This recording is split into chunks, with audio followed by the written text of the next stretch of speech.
Sorry.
Welcome to our operations meeting for the 1st of April.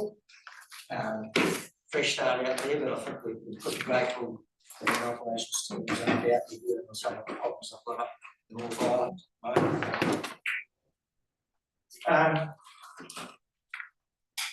We've got a fairly full day today, and then we're following up the workshop at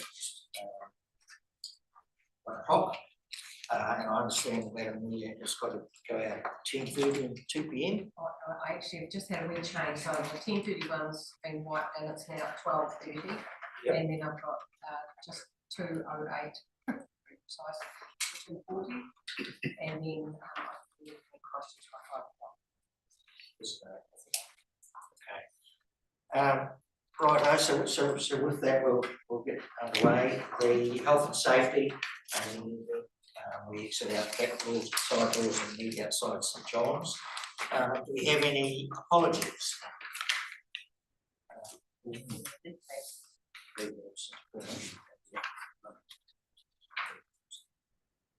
we have any conflicts of interest for today's meeting?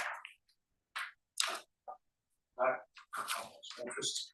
So we're recording and we're zooming and being live streamed.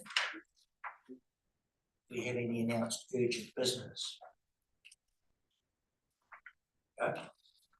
Okay, so we'll work through our minutes on page 5 to 11 to start for accuracy. Page 5, 6, 7, 8, 9, 10, 11.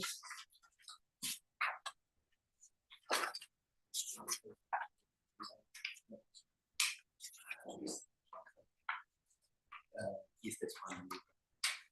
So if I could have an, I'll move that they are correct. I have a second one. Yeah. So if we could go back through for matters arising, starting with page 5. Just on below operations 3.1, I was wondering what's an update on the WorkSafe and the vehicle rollover? How's that going? Mr. Chair, I had a very brief conversation with WorkSafe the other day. The investigator is in the process of wrapping the report up. He will then present that to his principal investigator and the area manager, and those 2 people witness it. I asked about timeframes, and he said generally within a couple of weeks. But he had just been assigned a fatality down in Dunedin that he was investigating, and he said that will take precedence over this. So that's kind of where we're at the moment. Can we take it that the person involved is doing well? Our person, yep, back at work.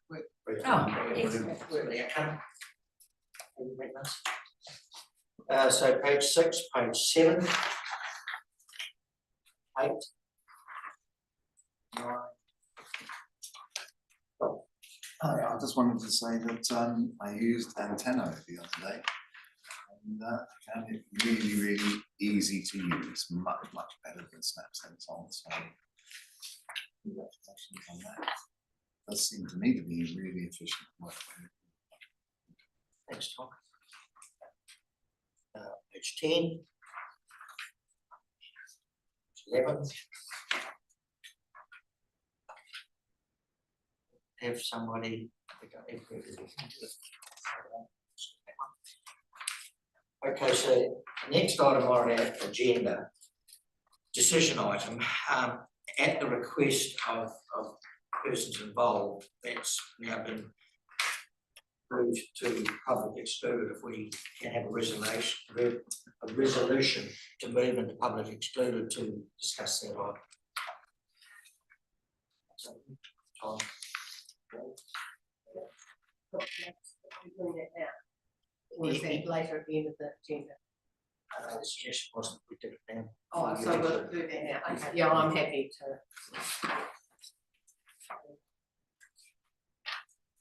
The reform public exclusion protect privacy, but Yeah.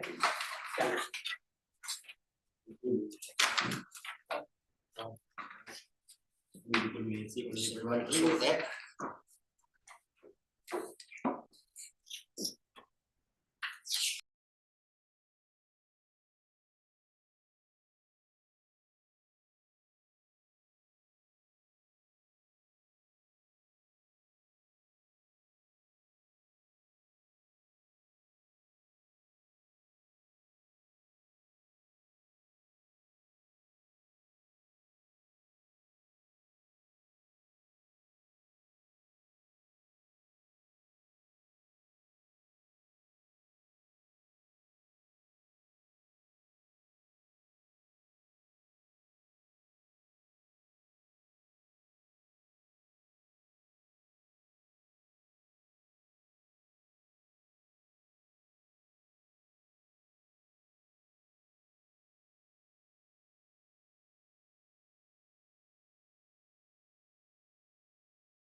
now that we're back to lines of word, we'll go to discussion items, starting with operations report on page 19. If I stand, thanks for that. Mr. Chair, just while Kerry comes over and gets settled in, I'll just give you a very brief summary. So this is the report for March, and what's very pleasing to see is all the high number of compliments that we've received through this month. So that's great. In terms of the operations, so roading, had they have not had such a wet part of the summer, they would have met the whole reseal program within the end of March, which is something that we aim for year in, year out. And what the team have been doing is working really hard on getting the work done up front with the pre-seal repairs so that we can meet that end of March deadline. So we would have certainly hit it had we not had such a wet period, but as it was, it was large. That's great piece of work. And in terms of Three Waters, as usual, everything's just trundling along nicely. Alex and the guys have done a good job there and keeping everything compliant. Obviously, barring Balmoral, just while that's not finished up, Balmoral, those that don't know, it's our only supply that's not still not fully compliant yet. And we've negotiated a time frame with the regulator to Montana to get them compliant. Been a whole checkered history to get us to this point, but we're at a point where we need to, the next steps are to go and have a conversation, a public meeting to talk about what the new rules are around how we might achieve compliance with that scheme. Receive some feedback from the Balmoral Water Advisory Group. And then time frame says to bring a report back to council, for council to make a decision on which way to head in terms of compliance with the Balmoral water scheme. Now, I haven't tested it with the council, but I do wonder if the council will say, given we're as close as we are, we probably should handle that one across to the new entity to make a decision.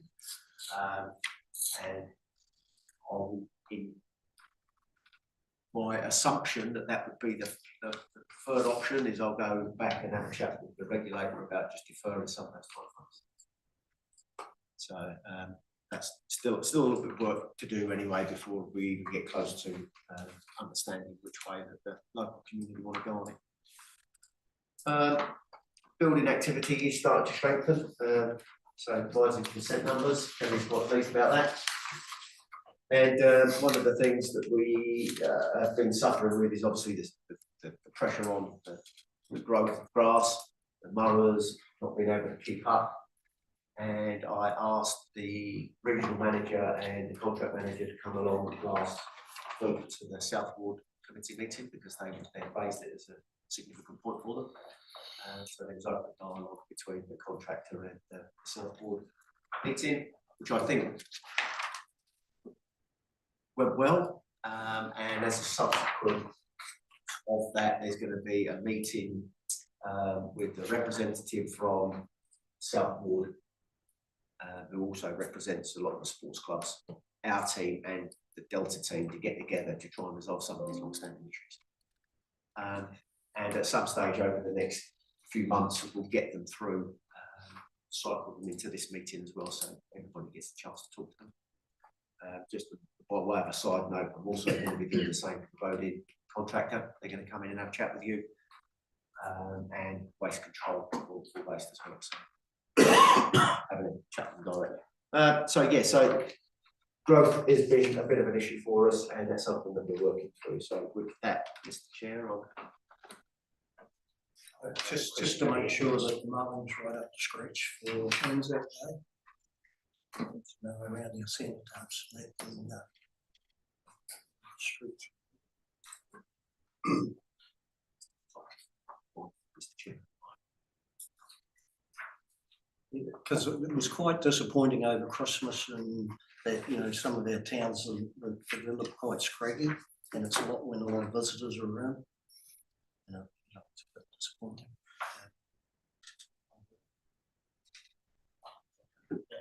I'm just wondering, the outcomes of those discussions that you're having with the South Board, I just wonder, can they be made known wider? Because as I say, it's not just the South Board that's having those issues. Yeah, I think that the same outcomes apply to every week. Brief synopsis of their updates to us and to the South Board was that this is in, I think Dave Bell, who's the regional manager, said in his 38 years working for Delta, this is the highest growth for the summer he's ever seen. And they just haven't been able to keep up. They don't have the resources, given that it was so widespread. Ordinarily, it might be up here so they can relieve pressure and bring people up from other districts, because Dave holds the responsibility for all the way up between Nelson down to Twyden. So they've got some flexibility in terms of resources, but he said everybody was just tapped out. Some of the local issues that we did uncover is that contractually we say, certainly for the Amberley domain, it's the only area of land that we irrigate across the district. So they've worked into their pricing and worked into their regime that they'll need to mow that more often. But since the contract was let, we're now irrigating more of the land. We've got the irrigation at the Eastern Reserve, and because they are large expanses of grass, and they feel like they are feeling like there's more people that would use them down here than they will anywhere else in the district, they were probably unfairly pointing their teams towards fixing these issues rather than sending them north. So what I've been very clear with them is that that's not their decision to make. The decision rests with us. So we need to hold that liability ourselves. So if they get in a request from Hanmer because there's another show happening and they want the domain done up there, then they can't not do Leithfield Beach because they're going to go up there. That's not for them to make those decisions. So that's all sort of unfolding through this.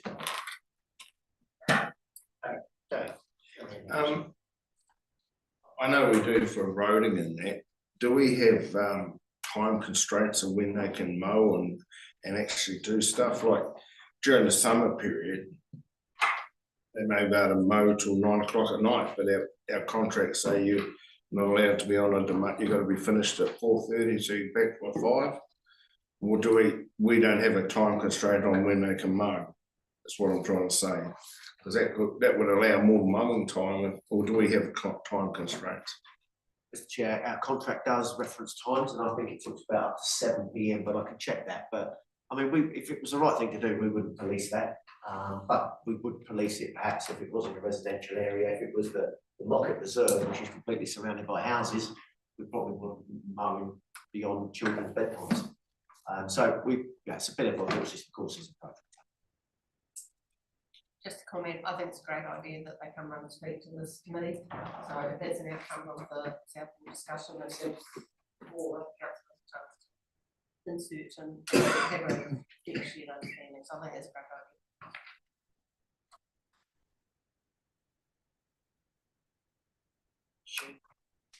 Thank you, Dan.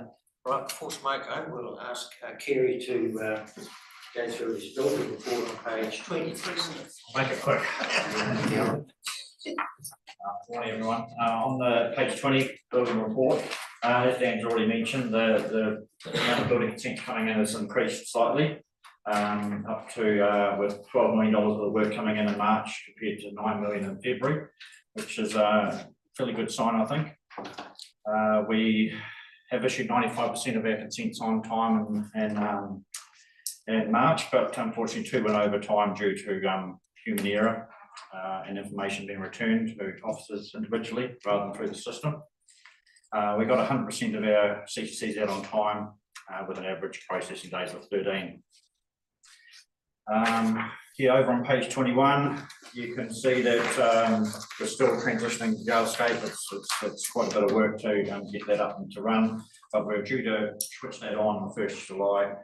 So we're working towards that. And we've also noticed obviously increased costs to get building inspectors around the district. They're travelling about 100 kilometres a day minimum average. So we're trying to limit the amount of distance they're doing just for one job, where we can do that remotely or pushing it back to the next day. We're trying to do that just to limit our diesel costs. That's pretty much building, property. So it's been a relatively busy month with maintenance plans and inspections on our social housing. So you can see here we're getting through those.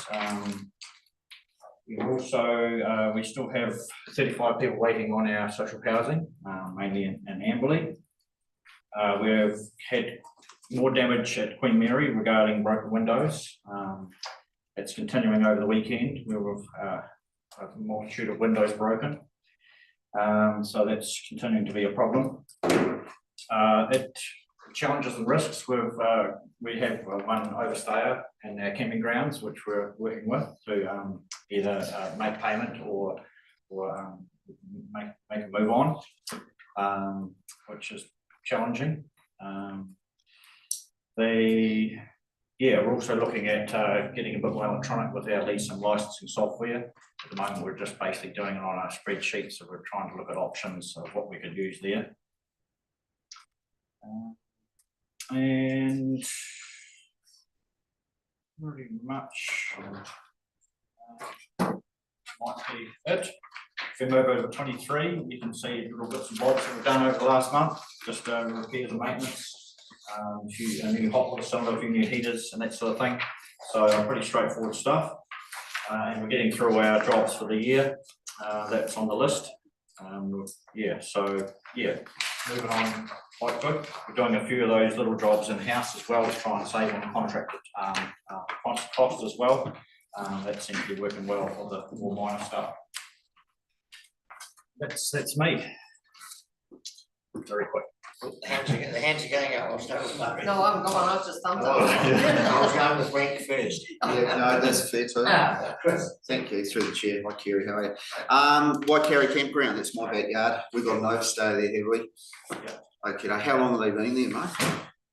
Through the chair a number of months. Right, Yeah. and they are well behind on their payments, or none at all, Yes. none at all. I think they even know who that is, okay. And the other question is, what's security doing at Queen Mary? It seems to be a real ongoing issue with that. Who's in charge of our security there, and are we cambered up to be able to get these guys? Mr. Chair, we employ a contractor up in Hanwell to keep an eye on the place, and they do patrol, they do routine patrols, and they're the ones that when they find a patrol, on their patrol, when they find a damage, they report it through. They generally make good at the same time. Get the old piece of plywood screwed over the window, basically. Is there any deterrent on the site that we can manage or look to other than just patrolling? We got cameras or anything like that set up on that site? Sorry, through the chair, apologies. Yeah. Mr. Chair, no, we don't. Not specifically on those areas, but it's one of those things that we can put the infrastructure in to do that, and then typically take it down, and it's spent infrastructure. I get that, but shouldn't it, is there any way that we can put that on our contractor under his terms and conditions? Well, Mr. Chair, we can do, but it will still cost council. And I guess some of these people that are doing all this vandalism are probably smart enough to cover themselves up so that we won't, the cameras won't pick up who they are.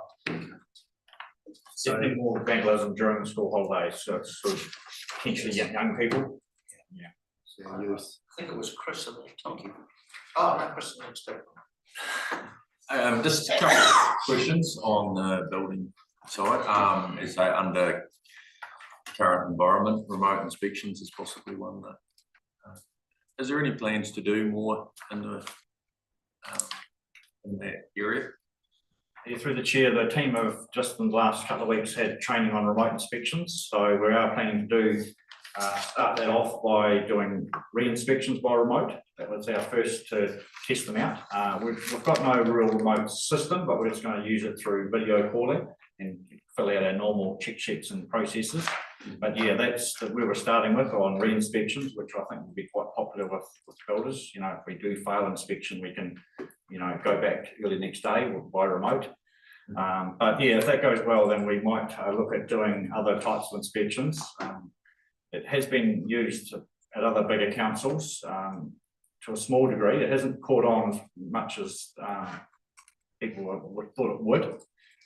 Because potentially it takes just the same amount of time to do the inspection, but you save on travel costs is the big thing. But obviously the risk is higher because you're relying on the person on site to be your eyes, and that does come with increased risks. Yeah, but saying that, it's not a reason why we're not giving it a shot. So yeah, we definitely, but it is a new set of skills the guys have got to learn to do remote. Yeah, just as a comment on it, we did actually use it in Stewart Island, and because obviously the travel thing, but and as they've got an app they actually use which works well. Yeah, so there is. I have a question, sorry, supplementary, total different topic, I guess. It's good to see that consent times are still around that, which is great. Any comment on environmental consents? So my understanding is like getting consents for the likes of septic tank systems that goes through ECAN, which is obviously not your area, but it seems to be still dragging out. So any comment, I guess, on it, as opposed to, I mean, I know it's outside your field a bit, but is there actually anything, or is this something we need to be bringing up with ECAN? Yeah, through the chair, definitely an ECAN thing. For our smaller towns, it's a problem because the ECAN are slow if approving consents for small sites. It's not a problem for a site above 4 hectares, but anything less than 4 hectares is a problem. So yeah, that is preventing building in small towns, you know, that have no sewage systems. Yeah, so that is a real problem. They can have holding tanks or composting toilets with grey water systems, but you know, not everyone is into that, but that is a possibility. But yeah, there's costs involved with emptying tanks out. Is, you know, $500 to $1,000 each time, 3 times a year. It does add up, and it's not ideal. Yeah. Just on that, people's information, I did hear the other day somebody lodged a consent in June last year for a septic tank in Lyford, and still hasn't been approved. So that's the time frames. Some of them. I think it's an issue that should be raised through Mackay. I'm just not sure when she would next, I would perhaps alert Graham. That might, you know. Yes, we can bring that up, and I can find some more background. Yeah, that would, I think that would be a good outcome, and understand better why. Thanks, Crystal. Thank you. Yeah, through the chair. Just flicking back to Councillor Carthy's point around the damage and the vandalism, and I probably will sound like a stuck record on this, but have those matters been reported to New Zealand Police through 1059? Are they now in the hands of New Zealand Police to investigate? Because they are the ones who should be dealing with criminality. Through the chair, the team have instructed our contractor to report them all through the app. So yeah, they're happening now. Yeah, we haven't got them all, but we've since you've raised it, yep, they've been happening since then, a month or 2 ago. Yeah. Thanks for that. A quick question before Smogo. Is there any further indication around this tiny home thing? Wherever situation I'm at, I'll go over top 2. Is there any further thinking coming out of Wellington about the grey area of, you know, does it need wheels under it, does it not? There seems to be an area there where there's a cosmetic solution to it, making something and putting wheels under something, which serves absolutely no purpose and adds, you know, $5,000 a pop to somebody's tiny home. I'm just wondering, is there anything, do we make haste slowly on something like that because things might change in the future, or anything at all coming out of the woodwork? Yeah, there's at the moment the one's a vehicle, one's a building. That's the main difference. And one vehicles have wheels, buildings don't. That's the main difference between tiny homes and a house. But yeah, it is a bit grey on how movable, what the definition of movable is. You know, my definition is it's just got to be moved back and forward, and that's movable. But yeah, we're getting people not even be able to do that, so that they're kind of moved into the building realm. So I have tried to seek clarification on the definition of movable with relative ease through the Minister directly, and he's put me on to MB. And I've since had a meeting with some managers in MB, and they've asked me for some case stuff, case material, and they're looking at updating the definitions, so it's slow, but yeah, there's they're kind of stuck with the Building Act definition, and the Building Act is very hard to change, I think. You know, the definition of building work, the definition of vehicle, you know, that's the problem. Yeah. So just looking at the dollars, what's the difference between something on wheels and something that's not? Is it just the difference in you've got to pay rates on that, not on that? I'm kind of, the cost of putting something on wheels, for example, versus how much extra would you pay in rates for it? Is that 5 years worth of extra on rates? You know, what's the equation? It's quite appealing because vehicles are not covered by the district plan. So you can have a tiny home on wheels without having to comply with district plan because it's a vehicle. You don't have to pay rates generally. So there's some massive advantages. You don't need building consent for a vehicle. So that's why they're popular, I think, because you can have as many tiny homes on your property as you wish. Right. And you can rent them out. Yeah. So that's why they are appealing. Yeah. Okay, looks like we're on top of that. Okay, so is there any further questions for building? If not, I just went back to the building, the datascape transition and upcoming NIMBY compliance schedule reviews. How are you all going with that? I see you've got written further down cost savings of 160k. Are you getting that? Because you're going to have to bring in contractors because you get behind, and how do you? Yeah, through the chair, I think that'll be the cost saving when we switch over. So we'll be able to finish up with our current software providers, and we'll get an instant cost saving of that. But there is a bit of cost we've put in to get it up and running. That is happening now. But in the long term, it's going to save us a lot of money. And but yeah, it is work. It is coming on right now. We're getting further ahead with where we're at. Each of the steps is working. We just need to see the whole thing working in an entirety, and that's what we're going to spend the next month or two on. Kaikoura and us are working together with the same system for building, so they're going live next month and running both the existing and new systems together, and then we'll be follow them soon after that. So Kaikoura will definitely find the gremlins before us, which will be nice. And then not so nice for them, but yeah, we'll by the 1st July, I think we're pretty confident that we'll be set. But that's when we'll have the savings. okay, so there's no further questions for Kelly Building. Thank you very much, Peter, for taking us through that. Then we'll pause for a cup of tea.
Okay, welcome back.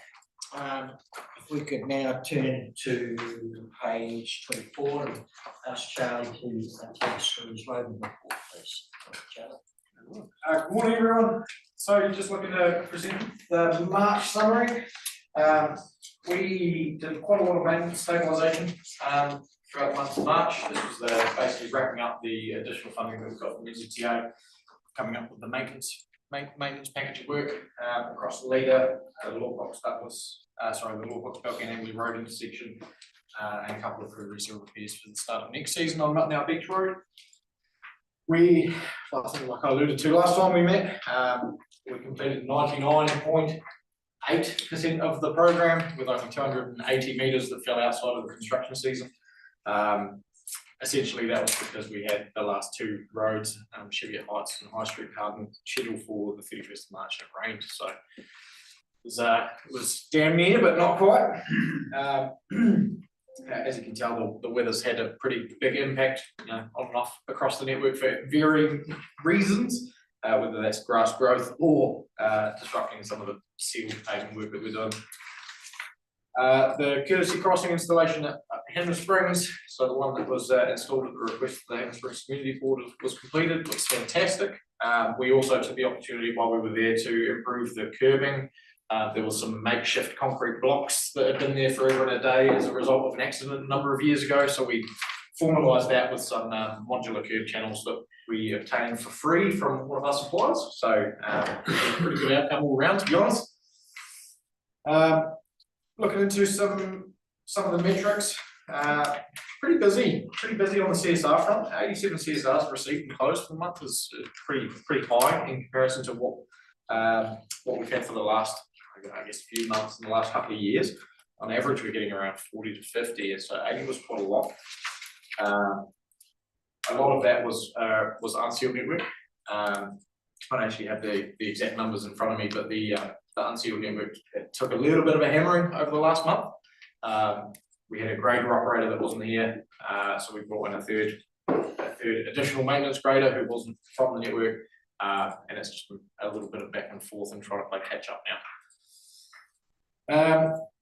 Going into financial data, so we had about a $1.5 million spend over March. The core claim was at claim time was 1.6 million. After QA and scrutinising, that was, I think we landed about 1.5. Going into the LMP activities, replaced 140 marker posts and repaired 852 potholes across the sealed network. So again, quite a significant amount of potholes based on what we've typically been doing per month.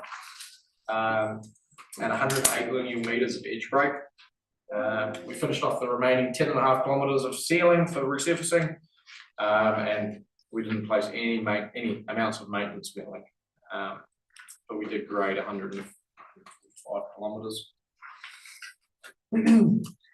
Looking at our money situation, as expected, and I think as I started saying last time, there'll be some ups and downs and unders and overs in these work categories.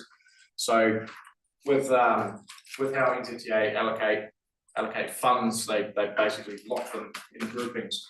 So the pothole prevention fund, we've got some fluidity to move money around. So where there's a need to do something different, we will potentially jiggle around a little bit to make the numbers work.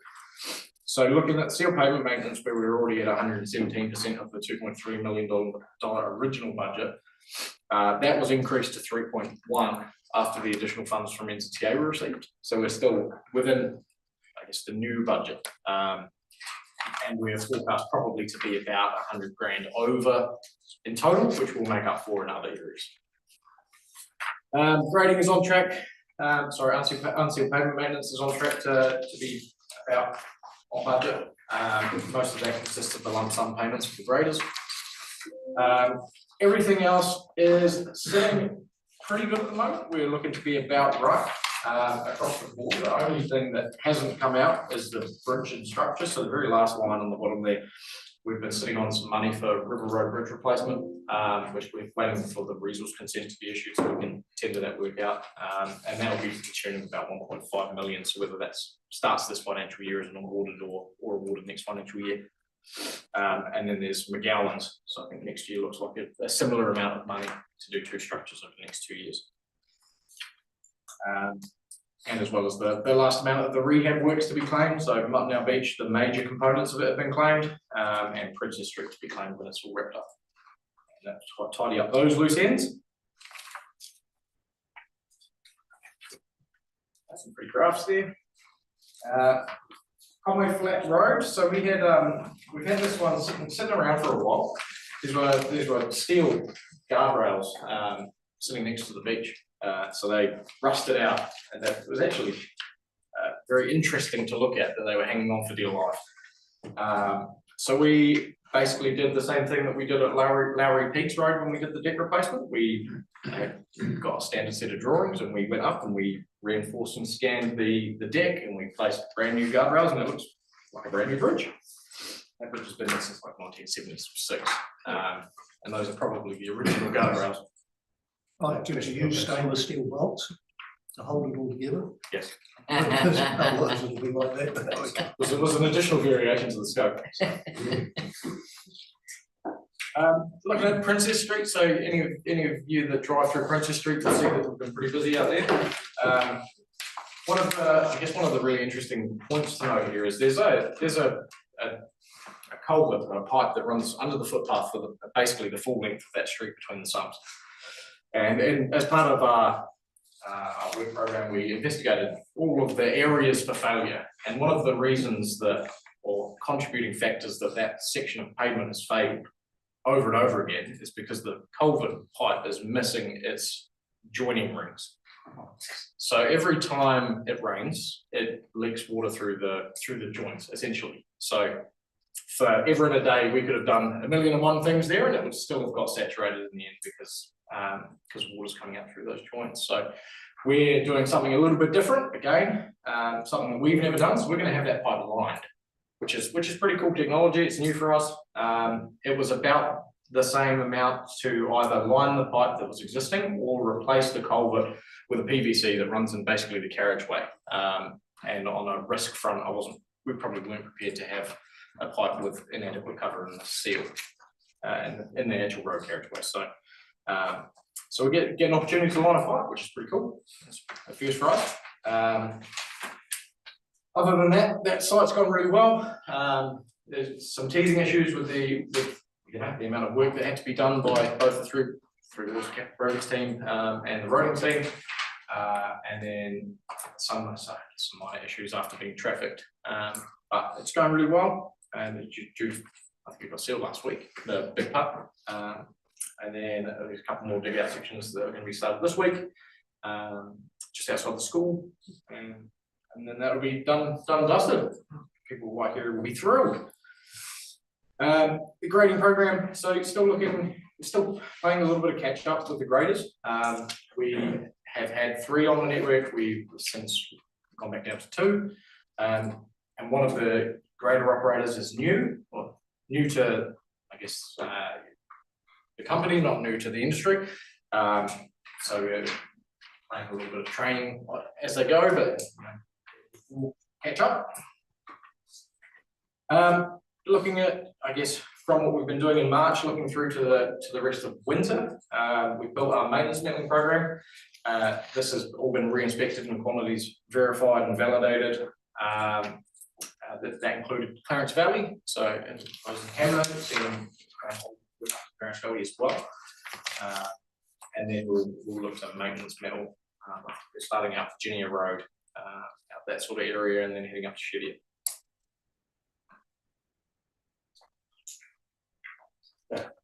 Sorry.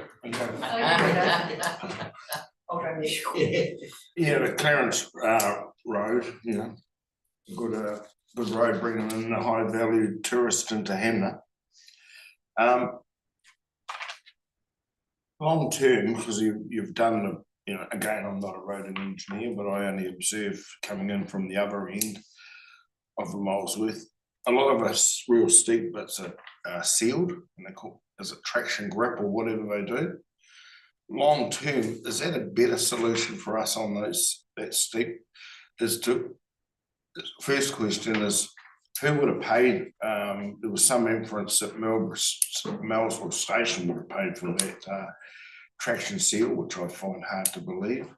Or is traction seal a good option on those steep proportions? If you know, because you've got a lot of heavies going into Molesworth Station.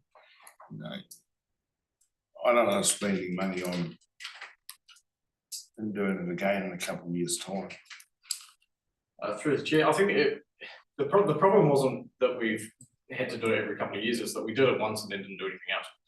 So, I mean, if we'd done it once and then continued with maintenance meddling or continuing with some sort of wearing course to prevent us going backwards, probably would have been okay. Tractor seals, I mean, tractor seals are great. We've got them all over the network, we've got them up Happy Valley, we've got them through, you know, other steep sections of roading. I mean, it's just isolated. So it's a long way to go. Mario, I think Thomas. Yeah, my comment, thank you, about Clarence Valley. I had a phone call, I just want to give you some good feedback.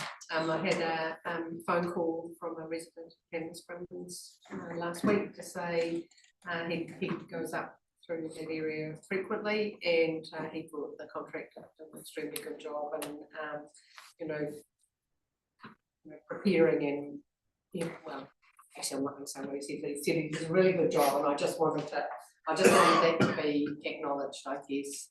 So thank you.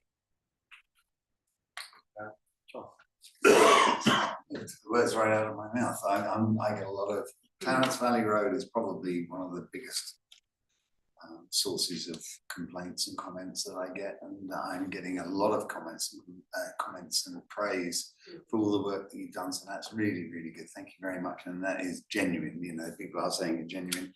And I hope, I know what you just said, your finishing comment there was that as long as we keep on maintaining that, we can keep it up in good state rather than do it, nothing. You know, if we can keep that maintenance going, I'm sure that will get a lot of people on my head. Thank you. Just on the reseal, where does Sinclair Road, that piece by that bridge, which is just about non-existent? The traction seal that I promised to have done, it's still on my radar. So we've got the guys out basically now building the first gauge off the wreck for September. Another wee problem I noticed is Phoebe Road and the railway crossing and the Downs Road. It gets all the gravel, which makes it a bit dangerous when you're going onto a level crossing on the road, because it's actually a bit of a tricky one there, because one side of the railway line's in a bit of a cutting. Yeah, and, yeah, I know that. Yeah, and there's always gravel that sort of comes off Phoebe Road. And marker pegs on Sinclair Road, the water lines, we've lost them. I think Dave and then Chris. Chris probably knows it better than I do, but it came up at the Mary community meeting, the Rotherham, where it's reduced the speed, and she's like glass and really quite dangerous. So what was the outcome?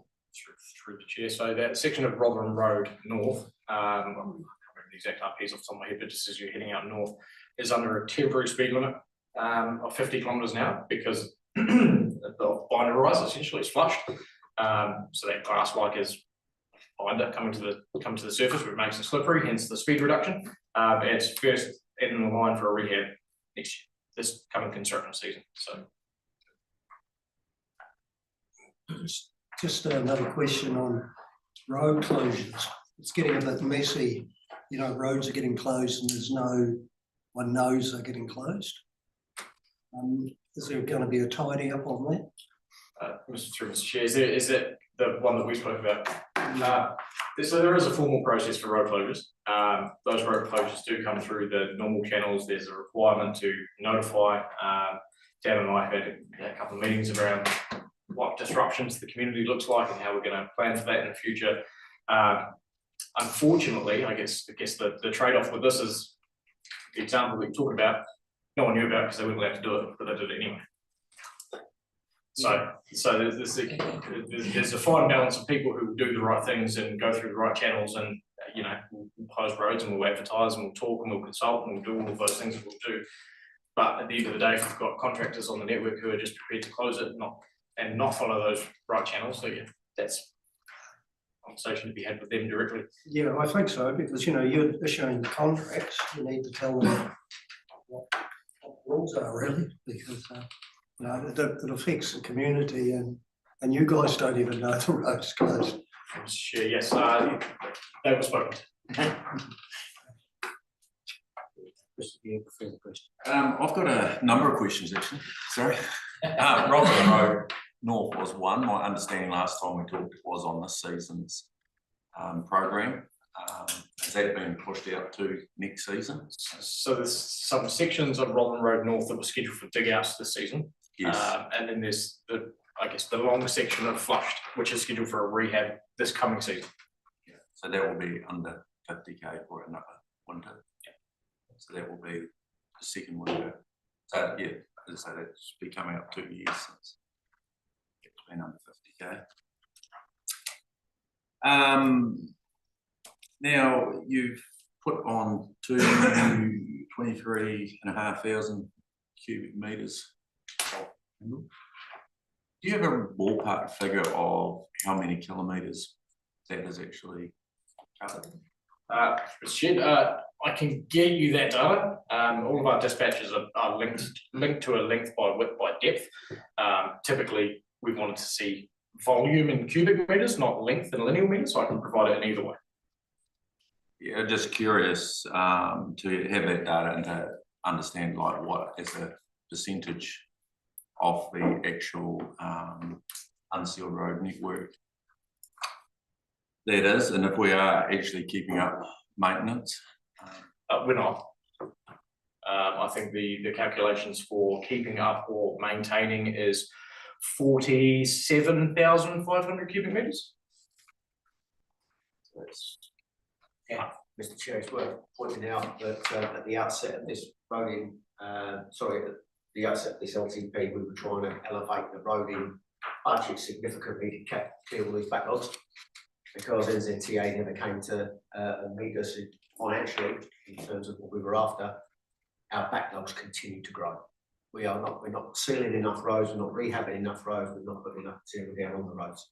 So Charlie and the team have continually got that tension of, we know we're not doing enough, where's the best bang for our buck? And you're aware of the ongoing issues on Leslie Hills Road? That I see it's still not on the program at all today, so it doesn't actually make that threshold yet. Program. To actually put some more metal on it, basically. Well, I have to check to see where it is in the program. I haven't put the full maintenance milling program here on here. So I'll have to put every road on there. Yeah, the Leslie Hills Road, there was a lot of material sitting in the shoulders of Leslie Hills Road. So there's the next time the grade is up there, they're going to hunt for some material. But I'll have a look at it. Yeah. Another question I had, so two more. One on CSRs, because I did actually put one in on Leslie Hills the other day, just because of the state of it. It came back basically because it was just clay and there is no shingle there. And I was just trying to get my head around the actual process, because it came, I lodged that through Anteno, which worked fine, no issues there. And it came back 2 days later to say that it had been complete. What does it mean when it says that a CSR is complete? Does that mean that it's been lodged, or? Through the chair. So when something like a grading CSR comes through, it'll come through, it'll get assigned to the core team. The core team will then advise that it's been either programmed or scheduled for resolution in terms of the actual physical work. As part of the 2103 maintenance contract, a resolution for a CSR is deemed to be when the work is programmed or scheduled to be done. So if you've lodged a CSR saying Leslie Hill Road needs a grade, and we come back and say, yeah, road will be graded next Wednesday or next week, that is the resolution of the CSR. Yeah, so it wasn't actually to say it needed graded, it was just to say it needed more metal. So I'm assuming that's been Same outcome. programmed to. If the CSR's been closed, ideally there should have been some notes in there saying why it was closed. If not, that's a separate problem. But if it's been closed, it means that something has either been programmed or scheduled. So I'll go away and have a look and I'll come back to you. Appreciate that, thank you. Final one, is just, sorry to drag this on, but on bridging, I did read a report, I think it was in the media the other day, to say that we have, is it 280 something bridges, and that 30% of them need renewed in the next 30 years, was that? That's the rough numbers. Yeah, that's the rough numbers. Which by my calculations is actually about 2 or 3 bridges a year. And are we actually doing something about this, or is this just being put in the too hard basket? Or? So there are. Like, my concern is that, you know, we put it in the too hard basket 20 years down the track, but then we've got a real issue, and are we actually sort of addressing it? Or? So the short story is we get $200,000 a year from NZTA for bridge replacement. Bridges, even small ones, cost about $1 million. Yeah. So we're looking for probably around $3 million a year for bridge replacements. Some of the work that Charlie and the team have been working on is like you know, reusing the abutments, bridges, etc. You know, using pre-poured decks and things like that to bring the cost down. But we have got a heap of bridges over the next 30 years that are going to need replacing. We have been highlighting the problem now for 3 years through the media, through various fora to get some attention. It is getting some attention. There's a recent white paper from Infrastructure New Zealand and that white paper looking at the problem that all New Zealand faces with bridges, but particularly focused on the homeowners example, and use that data as an example for because the problem is twofold. You know, there's a funding issue, how do we fund those bridges, and then there's a financing issue, how do we finance the bridges, and then there's a funding issue, how do we pay for those bridges, and the long life it's a kit, and so who should pay? So it's a structural problem that all of New Zealand faces. I guess we've been at the fore of highlighting it a bit. And I do think there are solutions, and partially it's through stuff with Charlie's innovating, looking at how we can do this cheaper. But there are such things as modular bridges, which, you know, if all of New Zealand could come together, or even all of Canterbury could come together, because privately other council chief executives say, oh yeah, I've looked into this, we've got a similar sort of issue. And a lot of these bridges are small bridges and modular bridges, pre-consenting, all those sorts of things would smooth the pathway. And last week when the Prime Minister was here, I actually talked to him about this very subject, because there's a need for various parties to come together to solve this nationally. Yeah, I guess as councillors, you know, we have to be responsible to our ratepayers in 10 or 20 years' time if oil bridges are paid. Because we hear it against the sand, and I'm not saying that's what we're doing, but you know what, if there's no sort of practical solution, then what do we say to our ratepayers down the track?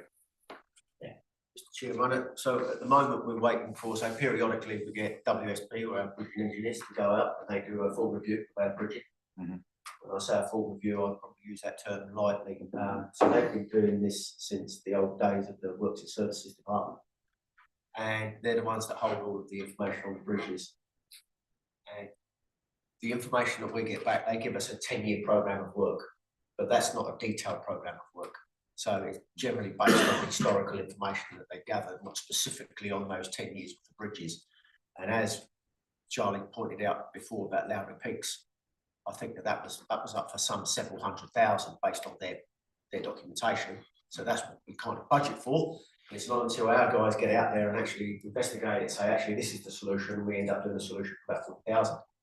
But the same happens on the other end of the spectrum. They say, well, that would just be a debt replacement at a few $1,000s, and then by the time we get there and do some investigations on the buttons, it's completely different. So one of the things that I think we need to be looking at is doing more detailed at the beginning of the 10-year cycle to say, actually, we know exactly what we're up for the next 10 years, as opposed to just having these sort of averages that have been built up over decades. So that's something, when we get the report back, which is due back mid-May, we'll have a look at that and then we'll see how we can use that detail better. Yeah. I suppose I come from what we've got, and what you're doing is modifying the bridges at a lower cost is a great idea, but we've also got to really maintain the stuff we've got at the moment and doing the reviews of them. And I use the example of Midbury Road. You know, you need to get the willows out on the top and lower sides of them, you know, because and again, it's that regional council thing, you know. What did we just hear, that bridge? You're ready to go, you're waiting for regional council. How long have we been waiting for that? So, A little while. so again, expand on what's holding up, what's holding the regional council up for us to push go and have that bridge done in our working season, because now we've got another, you know, what is the problem, you know? I'm just trying to understand, how is the regional council holding them up? I know how the regional council holds up, because you can't get in the bloody river to do anything, but in that case, there's a live example. Why has that bridge not happened, say, in January when you've had the money there? That's through the chair. I guess on the flip side of that, the regional council are pretty efficient when it comes to other work. I mean, Upper Mason was one that was a joint venture with the regional council as well. So no rhyme nor reason. Yeah, I don't want to labour the point about our backlog and our insufficient voting budget to do all the things that we think we need to do. But that was certainly one of the fall guys that, so we had a marked program in the original budget that assigned resources specifically to look at protecting our bridges up and downstream, about gravel extraction, about removing willows and all those sorts of things. That, because we didn't get that funding, we didn't get that resource. So that all that work is tried to be absorbed within Charlie and his team. And there are some things we just don't get to. And that's what, and it's the high risk, our high value assets are at high risk in some instances. Yeah, through the chair, thanks, Dan. That just put to light something of a thought that's been in my mind for a while. Gravel extraction of the rivers, it's an asset we can unload with to contractors and the like. So is there a way that we would be able to give arrangement? I suppose they have to go and get consents from ECAN to take it off, and we're back to that same cycle again, aren't we? Sorry, it's a flaw, because if we could get consents to help private equity take shingle out and do the work for us with the terms and trades arrangement, is that a possibility? Through the chair, that's something we want to take on. We don't want to offload. We want to take that on for security of supply. We want to take that on for our ability to program and plan. That's something that we've been trying to do, but again, like Dan's just said, we don't have the resource to do it. That was one of the full guys for the budget. So all of that gravel extraction and working in that space is something that we really want to have in house. We really want to be doing that. Then I'd add a supplementary question there, because you leads into something that's really notable. If we were to go down that route and invest into that area for our community, we would have significant savings against our contractors in that regard. It's very possible. Yep. Have we done any desktop analysis over that? Any sort of table of costs and possibilities of costs and values with that? We've got historic costings from previous work that we've done, and that would basically, we'd use that as the benchmark to offset. No, I haven't done any other desktop analysis on it because we don't have the resource to manage it, even if we did. Yes. Okay. Thank you. How many of our bridge inspections are just bridge desktop? You know, they don't actually physically. Through the chair, they're all physical inspections. They're a 3-year engineering inspection. They go out and assess every bridge. Because I was just looking with that time with the Haranui bottom bridge, you know, I went and looked at Footsville, there's all these problems. And then we went back and it actually was even more problems. And, you know, the stitching time saves 9. And do we look at Fords and do they look at who goes around and just does an inspection of basic stuff? Through the chair, so the basic stuff is done between Cord and our team. So we'll go out and we'll re-secure guardrails or hammer and nails that are poking up through the deck or something similar. The engineering inspections are done by WSP every 3 years. Just because it's inspected in 3 years doesn't mean we've got the money to do anything about it. So you might raise, you know, major deck issues. But let's take Top House for example. Major deck issues. It's $400,000 bridge. We don't have any money to replace it right now, so we're looking at doing what we did on Lowry Peaks. We can't reuse the abutments because the abutments we've got shear cracking, so we've got to look at other options here again. So I mean, to take any one of our bridges, there'll be a historic issues log that we may or may not have done something with. Just continuing that, the main shed should have offered to paint the bridge, you know, at Woolshed Creek, but there were so many obstacles, they just walked away, and there was a community going to do something quite active, because it does become structural. It wasn't just looking at it, it's getting rushed, and we still saw the age, and here it was near impossible for them to do it, and they were going to do it as a community service, you know, and we can't afford. We're going to have to think out of the square to maintain our bridges because we haven't got the funding. Yeah, we should be trying to grab things like that. Through the chair, I mean, I'd love to grab things like that, but there's, you know, painting over a waterway, there's, you know, rust, there is other elements of bridge work that, you know, and the traffic management, all of the other requirements that we've got to uphold as council as well. So we can't just let people go and do what they want on our assets without some sort of protection and some sort of balance between what's right for everyone, because if it was a contractor, we would make them do all of those things. Just because it's community good, does that mean that the rules don't apply? I don't know if it does. Okay, I'd like to build a bridge to the rest of you. That beautiful report, Charlie. Yeah. I'd like to say one thing for Charlie. Tell the guys at Princess Street, job well done. I've stopped and said it to them twice. The community is very grateful at finally being done, and the guys have done an amazing job and really haven't bothered us at all in bigger terms. So if you could pass that on to them, we're very appreciative. Thank you. Looking forward, vegetation growth, still a bit of a nightmare. Hopefully it's slowed down a little bit now, but with this rain, I don't know. We're just about to run through a side trim down Cathedral Road. Be the first side trim down there in a little while. Sorry to stop you so soon, but education road. I mean, just a bit of clarification, because we had quite a few from Scarborough Valley Road. They wanted it done. There was some problem spots, but now it's like where all the fruit trees gone. Has there been any change in thinking that I'd imagine it wouldn't matter what sort of tree it was in the way it had to be dealt with, but there's been no other policy change, or not a policy necessarily, but yeah, what happened to fruit trees is the question. So the fruit trees were in the road reserve and they got removed.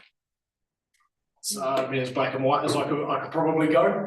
We've spent a lot of time, a lot of money, and a lot of man hours looking at how we can best spend our environmental maintenance budget, how we can best service the community and get the most bang for buck. And we've done a lot of tree removal. I think I've spoken, a number of meetings how we've sort of shifted away from side trimming privately owned trees, trying to get people to take responsibility for those trees.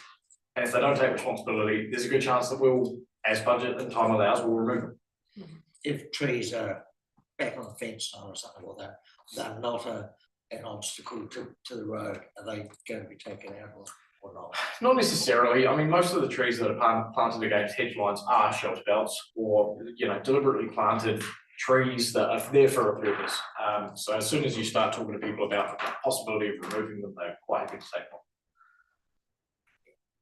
I guess they were just passing on that there was a bit of a what's happened here, and, over the fruit trees, that was it absolutely necessary for the safety of the road? So,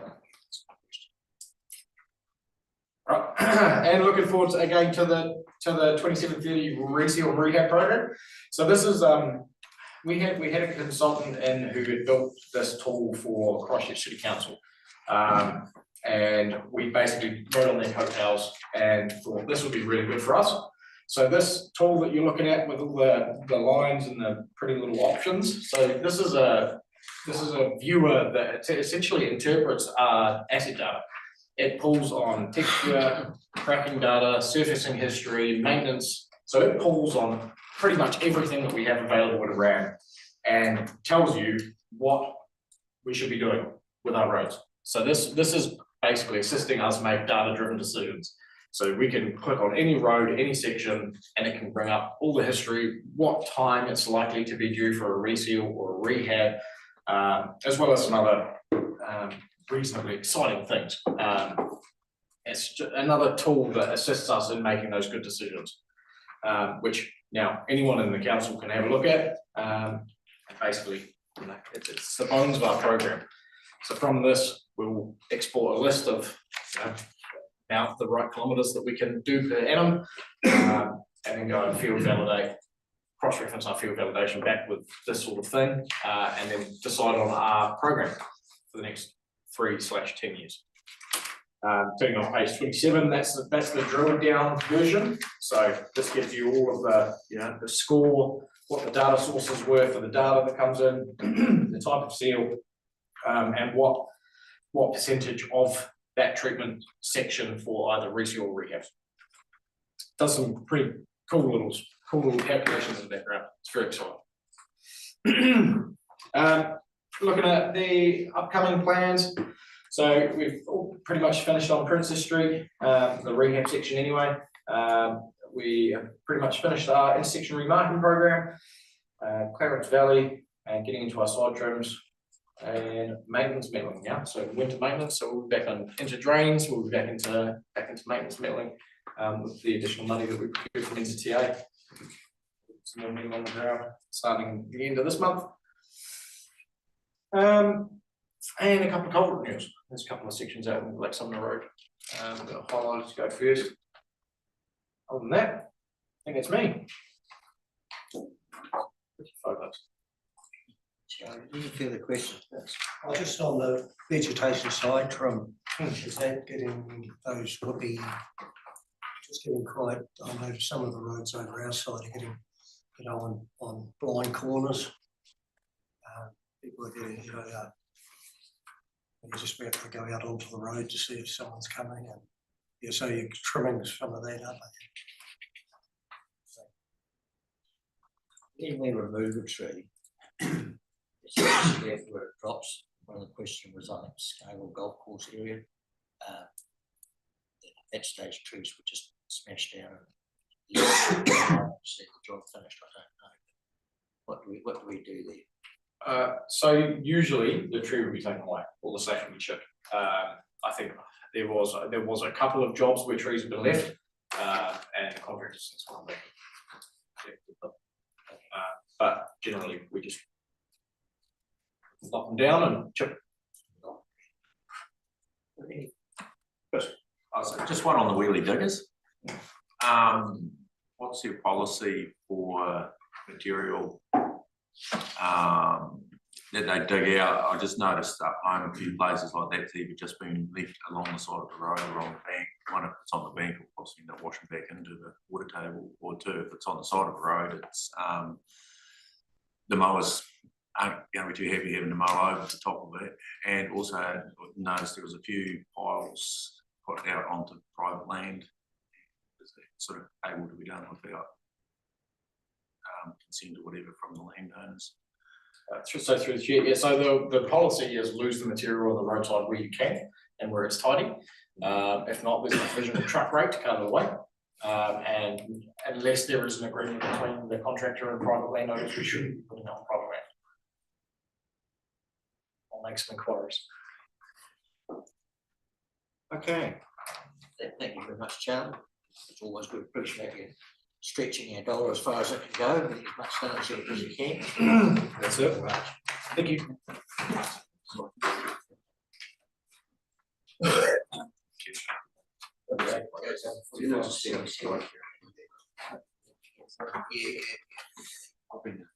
Okay, so now if we could go to page 28 and ask Alex to take us through Three Waters operations. Sure. Good morning, everyone. As usual, I'll direct you to page 28, the Three Waters part of the dashboard. Starting off with just the overall, last month everything went pretty well. Our routine maintenance as well as corrective maintenance programs are on track and progressing. Across the network, we had 13 water outages.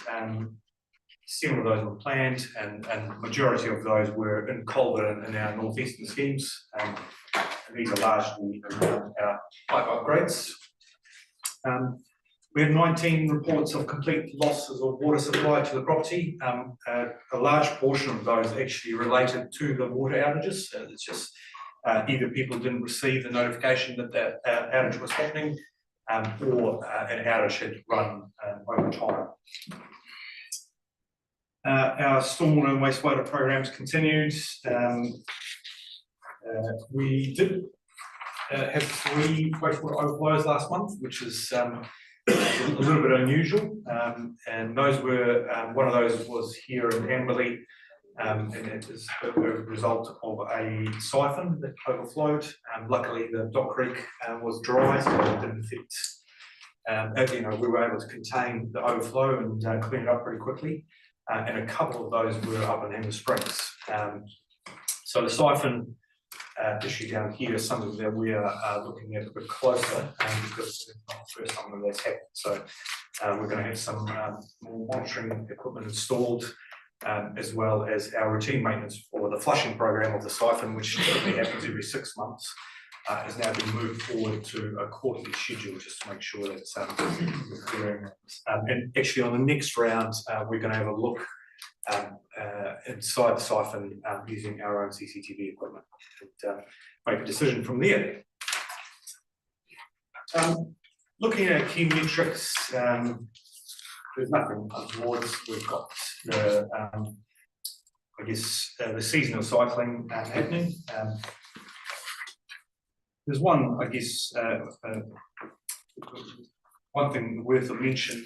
We had a bit of a go at our CSRs that we've had open for quite a bit of time. So we've actually closed quite a bit more search requests this last month than, I guess, the work that's come in. So our WIP is what we call it, so work in progress, and that has shrunk quite a bit.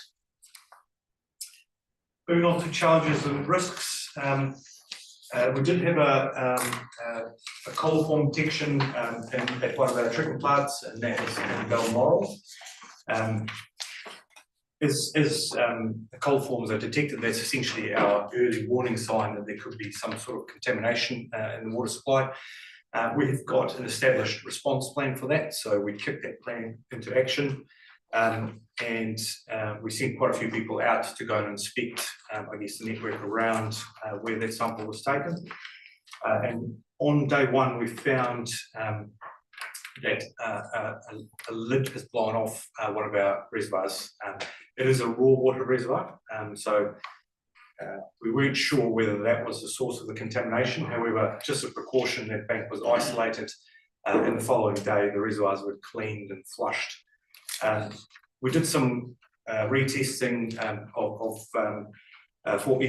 coliforms at the treatment plant. Once that bank was isolated and cleaned, we found no further failed samples. So we assumed that potentially something had got into that reservoir. I did give you guys a heads up about the elevated chlorate at a few of our schemes, and that's being managed.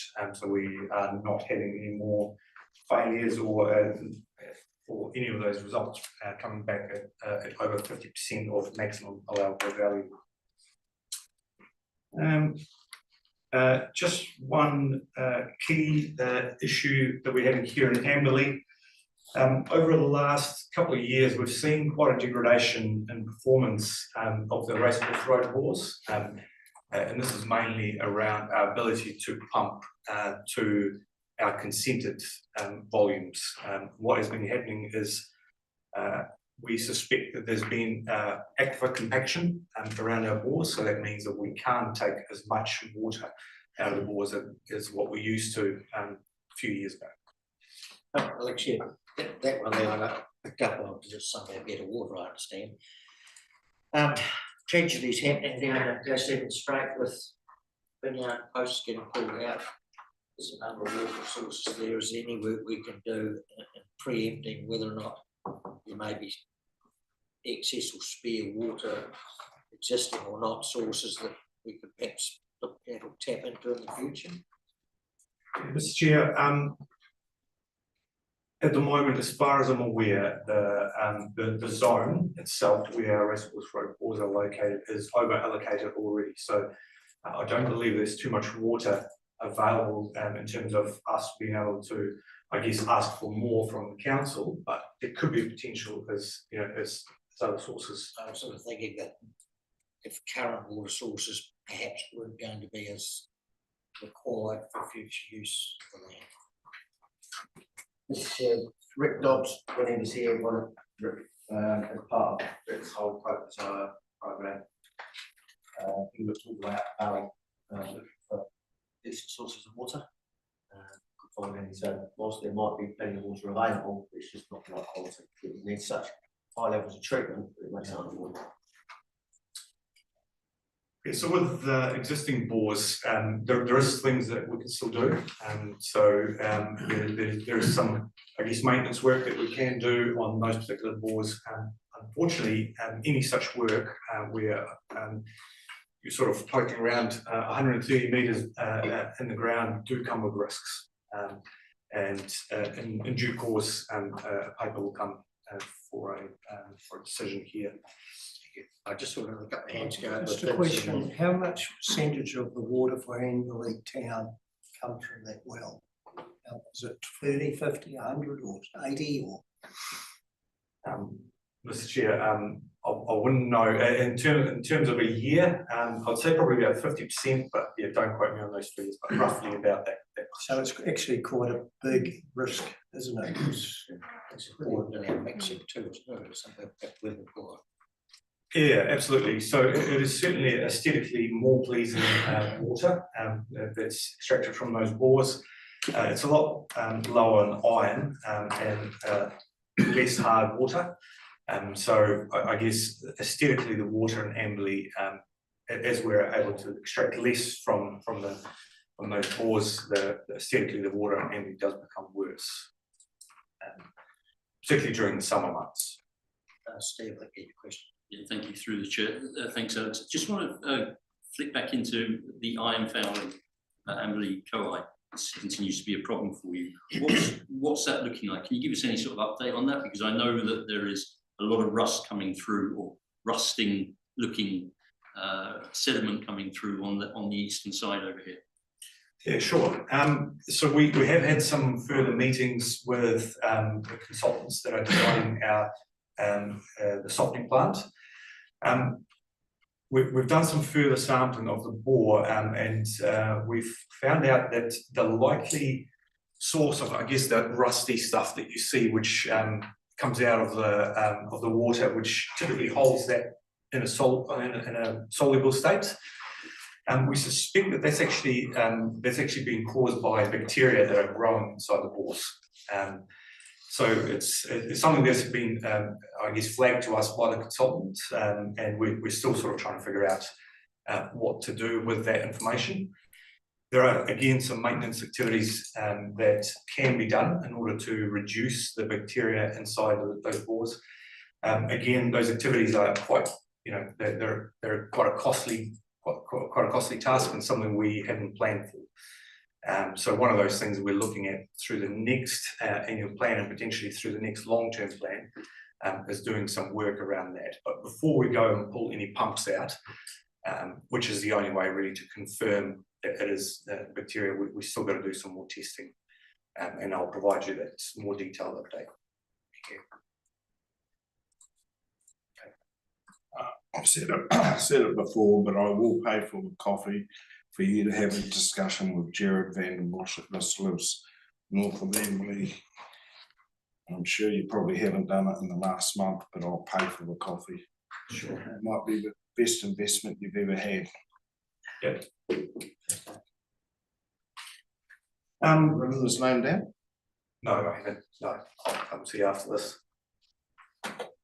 And another point worth a mention here is due to the ongoing conflict in the Middle East, we have been given a heads up by our suppliers that we are likely to see significant increase in our consumables as well as our fittings that we use for repairs, upwards of 30%, and that is likely to come through in the 1st of May. Just moving on to our water treatment, apart from a couple of those charges that I mentioned earlier, everything's gone really well and our plant has performed reasonably well. I've given you guys a heads up around the quarterly shutdown issue down in Ashley, and all compliance for the clients that are able to comply has been met. Moving on to wastewater, our routine maintenance program is on track. We've had a couple of reasonably heavy rain events over the last month. We did see some short periods of elevated sump levels across the district, but nothing that's worth of mention. Moving on to stormwater, again, our routine maintenance program is on track. The teams were well prepared for those heavy rain events. We had a plan on standby for the cyclone that was forecast, which didn't really eventuate into anything down here. Yeah, the rest of it, moving on to the upcoming activities. Again, our routine maintenance programs progressing well.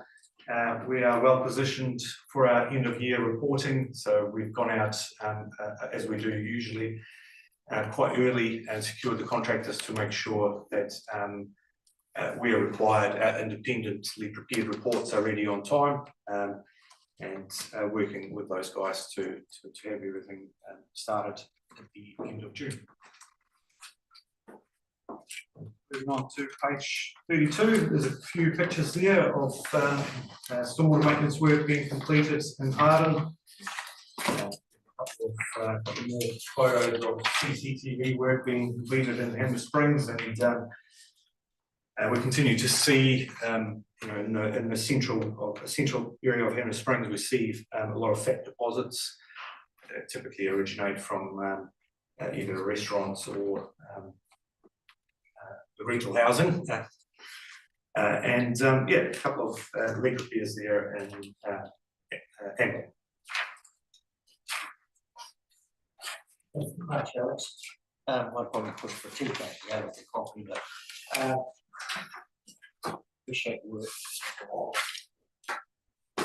I've just been given a heads up that I need to provide an update on the record line up in Cheviot. So yes, Reg, who's our northern waterman, has met with the landowner on site, and they've gone through.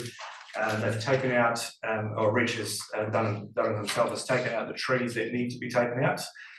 There's a small section that is left over that has been marked for the property owner to remove, which he's agreed to do at a later date. So it's, as far as we're concerned, it was by and large, most of the tree removal or the tree planting that we expected to be there actually wasn't there, because the landowner was provided our pipe layout. It was just a small section where there's been an on-site deviation from the plan where the trees were overlying. Thank you, Alex. That's another result. Perfect. Appreciate that. I'm just aware of the time and been advised we need to up the tempo a wee bit, so not for the presenters, but for us, we can probably just keep targeted and questioning, still got quite a way to go. Just saying. So is the landowner paying for this work or is the water scheme paying?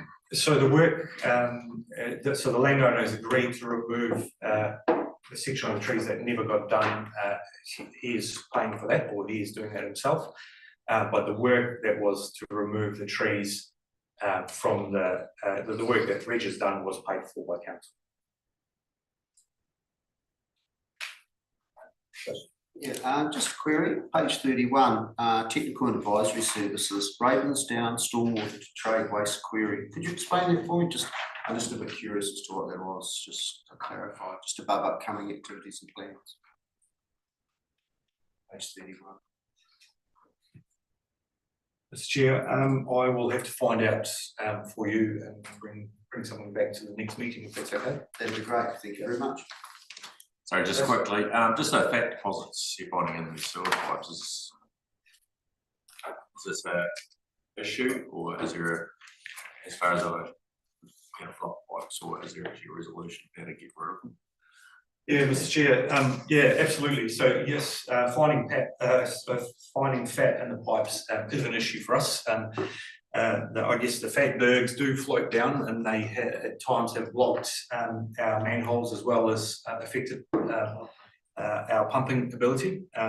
So we've tackled this issue on a number of fronts. Number one is the council has got a trade waste bylaw, which requires businesses to ensure that they are not putting fat down our network. We have in the past worked with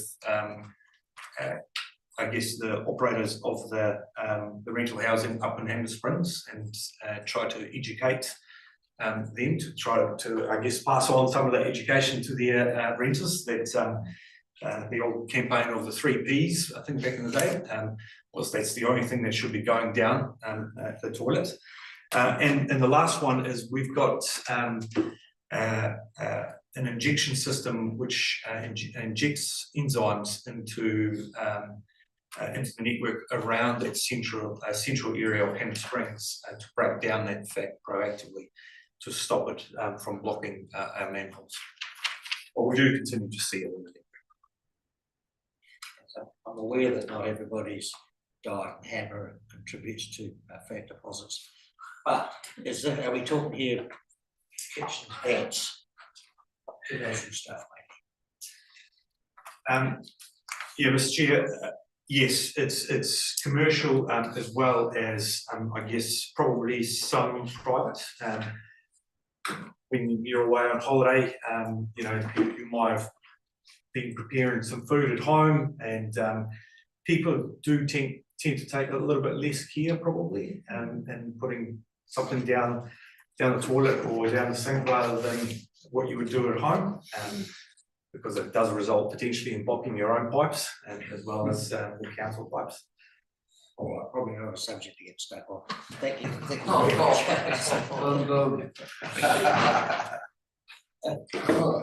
Okay, could we go to page 33 and ask Andrew to go through some compliance?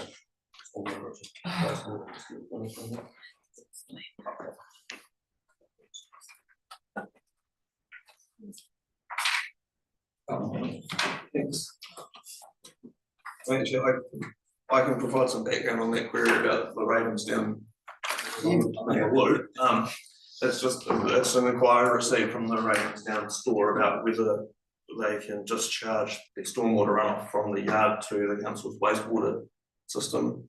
I assume that's as a different option to treating the stormwater. So at the moment, it's just an inquiry to see whether we could accept that discharge or not. Thank you.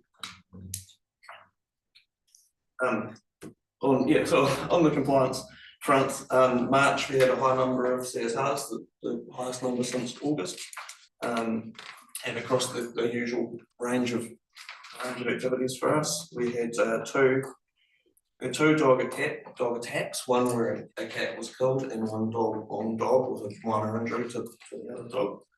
The dog, this cat attack resulted in the dog being classified as a dangerous dog, so the requirements to have a secure run for it on property.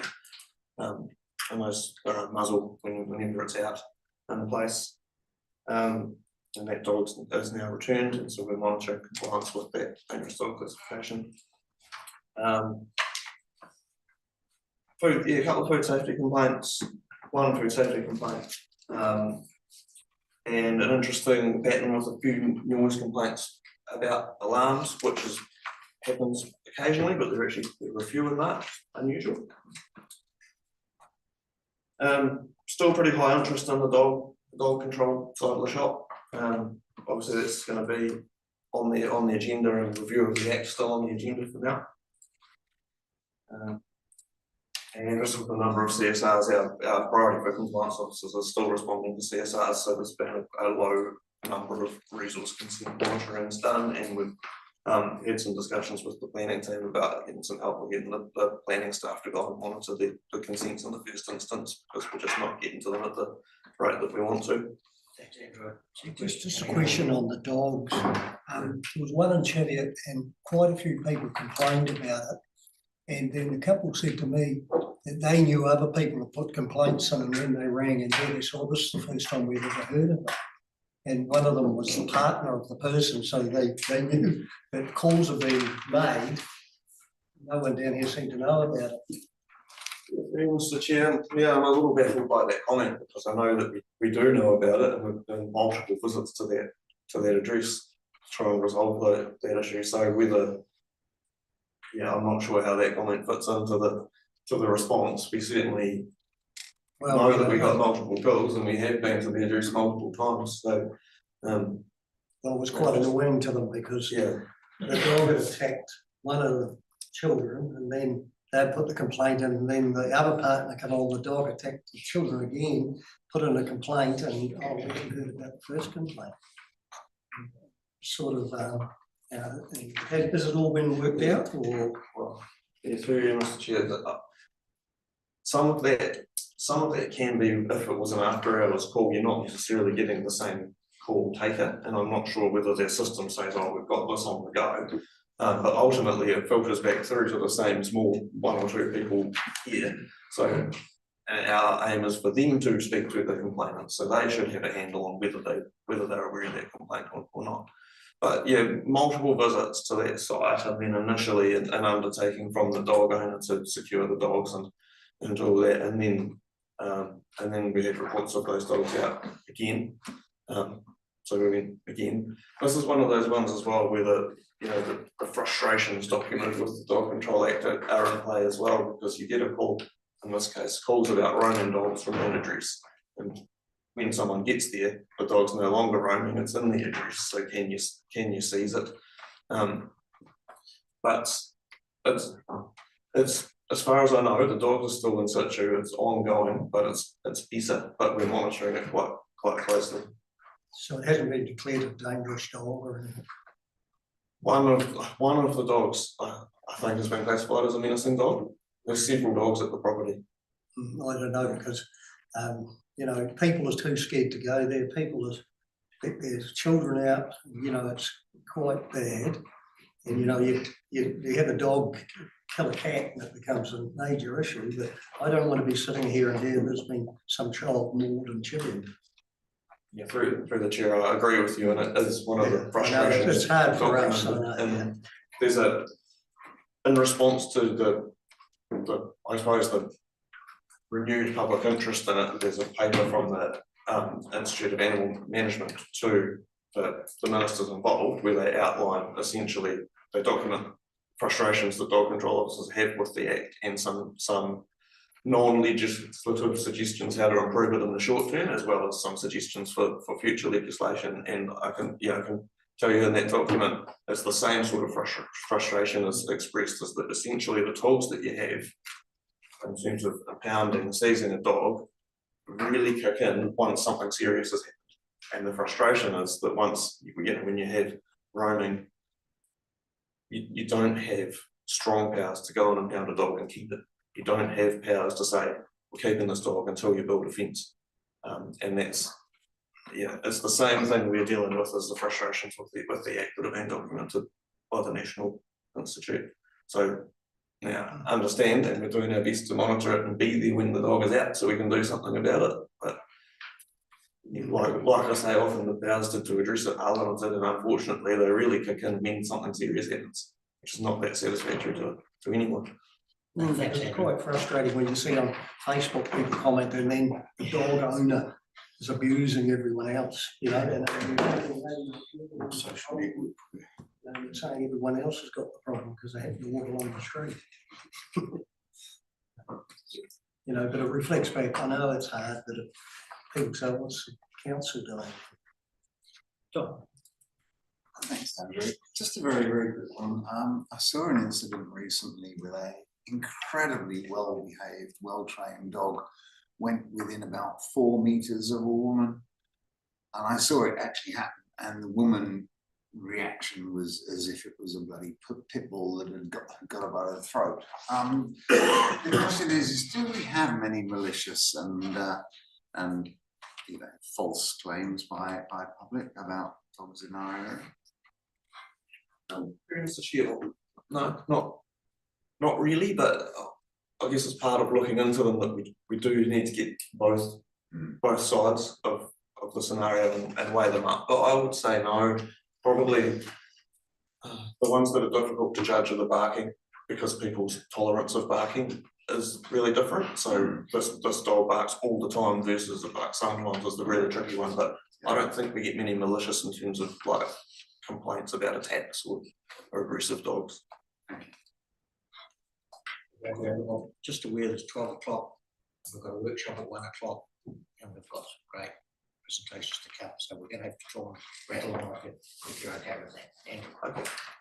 The only other thing in the compliance report that I wanted to highlight was that there's proposed amendments to the Sale and Supply of Alcohol Act, and they're now open for consultation. So we're just making a quick assessment about whether there's anything that will materially affect us before we put a submission together for council to have a look at. And the only thing that really springs out is some changes to the regulations around special licenses, and in particular a requirement to classify them according to a criteria that's going to be in regulation that they haven't put out yet. And then, but part of the flow on from that is there'll be a requirement for the district licensing committee. They'll be required to issue a special license if it meets a certain risk criteria, or they'll be prohibited from issuing a special license if it meets a certain risk criteria.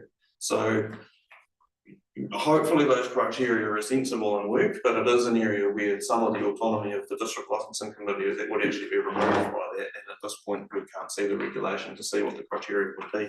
So that's really the only area where maybe we might need to have something to say. The rest of the changes that actually appear relatively sensible. So I'll move on to waste if there's no questions on the compliance side. Just the main thing to highlight in waste is that the fuel costs are obviously a huge component of all the operational waste, because it all needs to be transported somewhere. So as our sort of regular suppliers or processors we're seeing those fuel adjustment factors coming through on invoices from them. And there's concern with our contractor about how much fuel is involved in running that operation. So we're giving thought to, you know, any possible efficiencies, but that is a contract where it's pretty well thought out, and there's very rarely empty truck movements or anything happening. And there, we've thought about if we had to, where could we save, what could we change? Even things like we talked about what if we reduced curbside frequency. You know, that seems like an obvious way to reduce your vehicle movements, but then there's all these other logistical bits to it, like when the truck doesn't actually have capacity to pick up twice as much rubbish if it went around every second week, so then it would have to run back and forward. We've talked about things like carting 3 bins out of Hanmer at once instead of 2, but that the bridge weight limit out of Hanmer wouldn't allow that. wouldn't allow the 3 bins across, so we're giving a lot of thought to that, but with nothing so far, no magic solutions there, we'll just continue to monitor. And there is a picture that I wanted to draw your attention to of the newly painted collection truck, which we really, as part of the glass rollout, we've had the opportunity to make a video about this truck as well, because it's a really good thing that we can pick the rubbish and recycling up at the same time with one truck to save the vehicle movements, but it's also a slight risk that the public see the rubbish and recycling being lifted into the same truck and draw conclusions about what's happening to the recycling. So the paint job, well, especially the back bit where it shows you that recycling's in one half and rubbish is in the other, is to try and help sell that message, and there'll also be a nice professionally made video to accompany it at some point, just to try and convey that message. I'll leave it there. Oh, excellent, thank you, Andrew. Shorter recycling that fat coming out of hand, I can't help with the fuel, but it is going to be a big factor. It's an action update. This is ongoing. I'm still working with the communications team around some proactive stuff around dog control. So we were to make a video about how to approach a dog and what to do to properly control your dog, to try and get that message out there around them. No guarantee in that. No guarantee, but good. I was going to say is it doesn't have to go through record. Recently, I walked into an office and got attacked, and this is a guy I work with dogs every day, and I got attacked by a ridgeback in an office. Got hold of my arm 2 weeks ago, and this is in an office. It came out from under the desk, and I saw it turn, but it latched to my wrist, punched it right through. And so it's quite interesting because I'm always in defence of the dogs, and I had to walk away, bleed outside, and I think I got it sorted.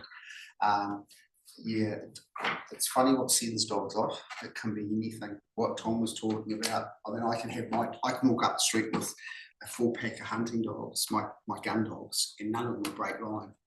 But someone coming out of the way will completely freak out and run across the road. They can be 30 metres away, and a lot of that goes back to their parents, their grandparents, and that's just ongoing. I don't know, but I was just going to comment about that with dogs. Just don't know, do you?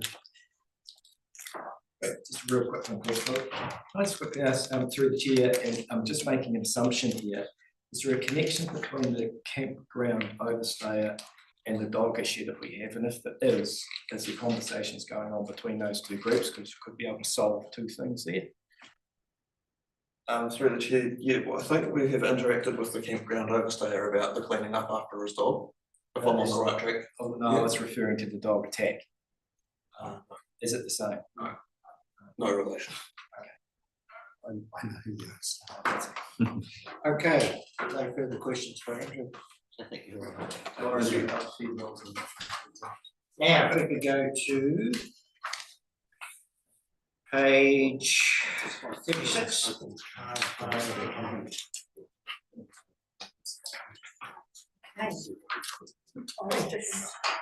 Right, we'll go quickly through to page 37 and just a quick look over our visualisations. Then perhaps We'll wait for Chris, will we?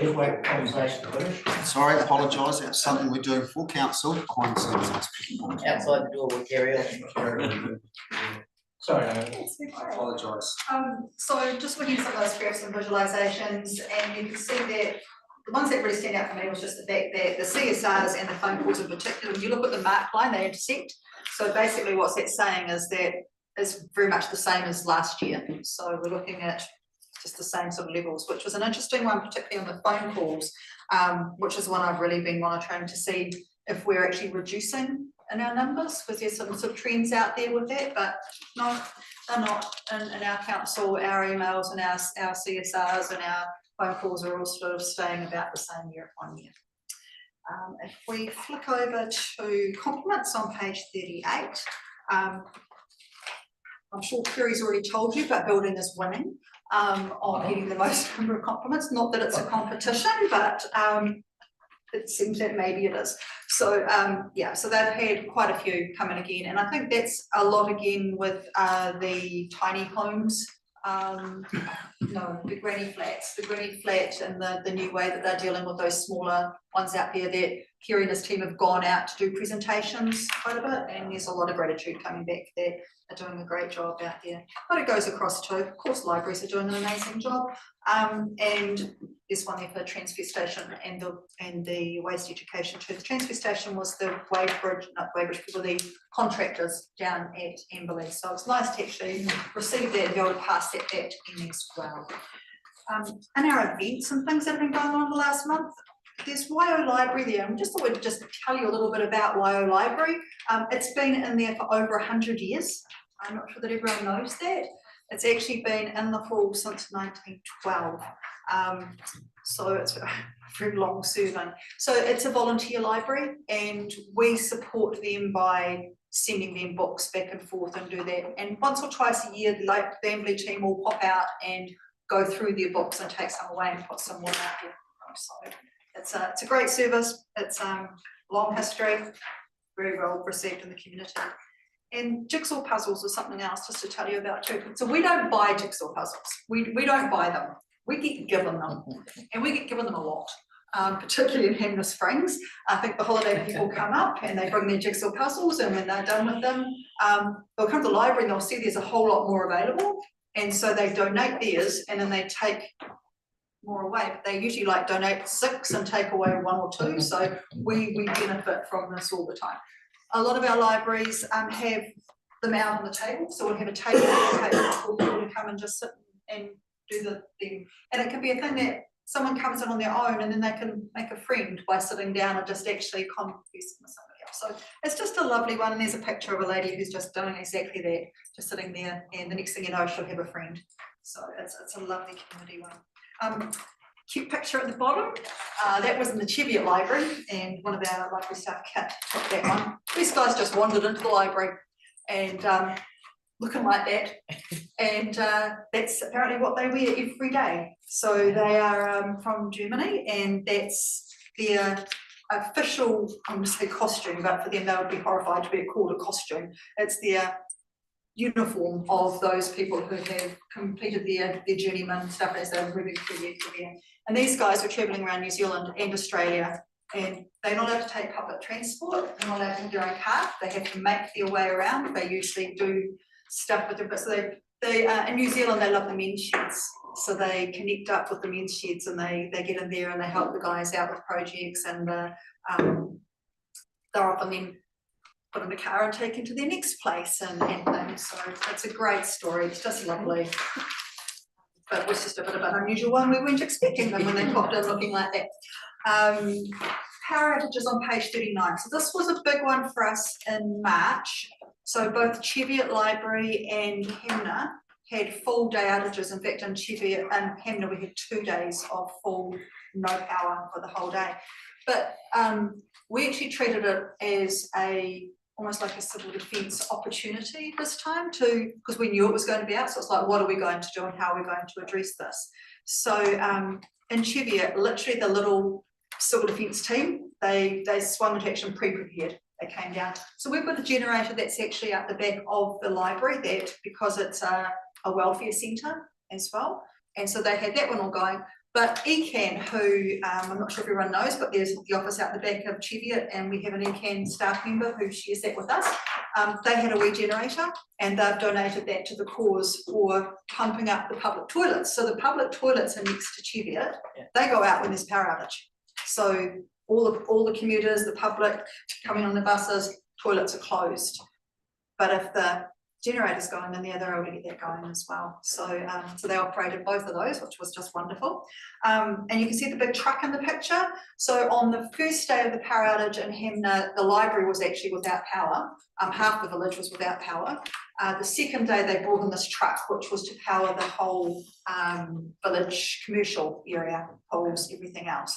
And so we hosted the truck out the back with that going as well. But that first day we had no power, and the team, luckily it was a mild day, we just operated with the lights off, and it was still fine. And the upcoming stuff, most of the upcoming stuff has actually been and gone, and you'll hear all about that next month. But you'll see coming up, just for you to all be aware, and put in your diaries, showcase over at the Amberley Library will be next week opening. The Balkan Rovers are on their way again, always a bit of a laugh on a Saturday morning. And International Tea Day, I'm sure you'll hear more about that too from the community team.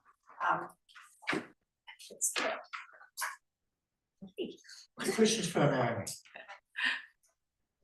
You're very welcome. You always bring a very positive face to some of the good work that we do at the students. That's Naomi. Thank you.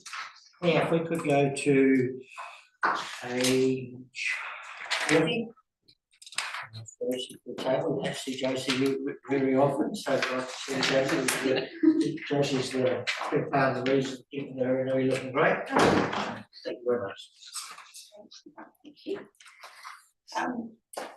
Immunity's team, they are called core activities. We're focusing on sort of keeping our maintenance plan sort of on track for this month. With work consistently being spraying, pruning and weed eating across district reserves and cemeteries.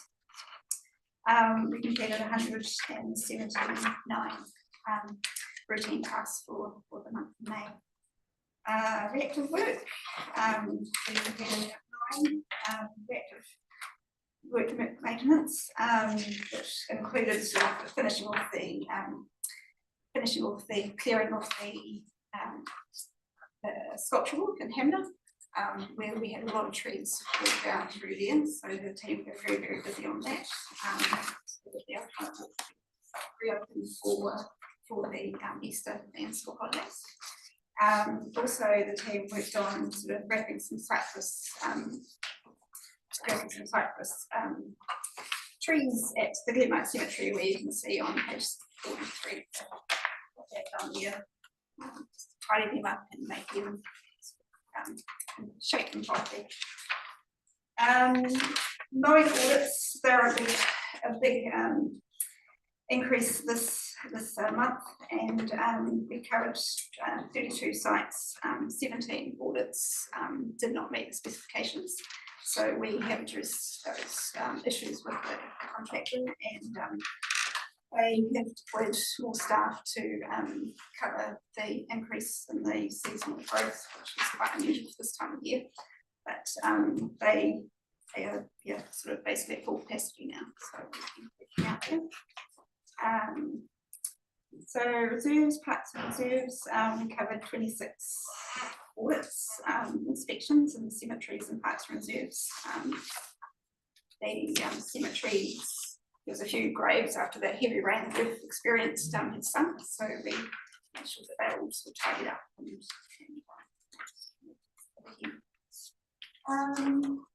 So reserve bookings at 8, which is quite a large number for reserve events and what have you across the district. So it's been quite busy that month today.